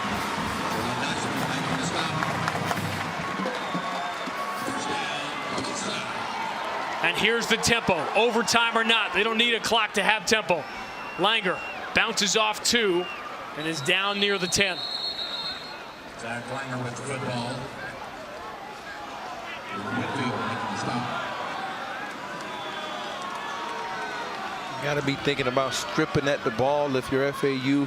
Going for those stripper tips, so important right now. On second down, Langer again, looking for the hole. Zach Langer with the ball again. Come from behind overtime win for Tulsa on opening night last year on this field against Tulane. They were embarrassed last year by Florida Atlantic in Boca. Down 17-0 at the start. Gave up 50 in a loss. Here's Langer pulling his way forward for a first down. Niesman again giving away a lot of weight. Saves the game for FAU for the moment. Those wide splits by their receivers are limiting the amount of players you can have in the box to defend the run. And here we go again. 3 yards away from a thrilling opening day win, and it's Langer for the game.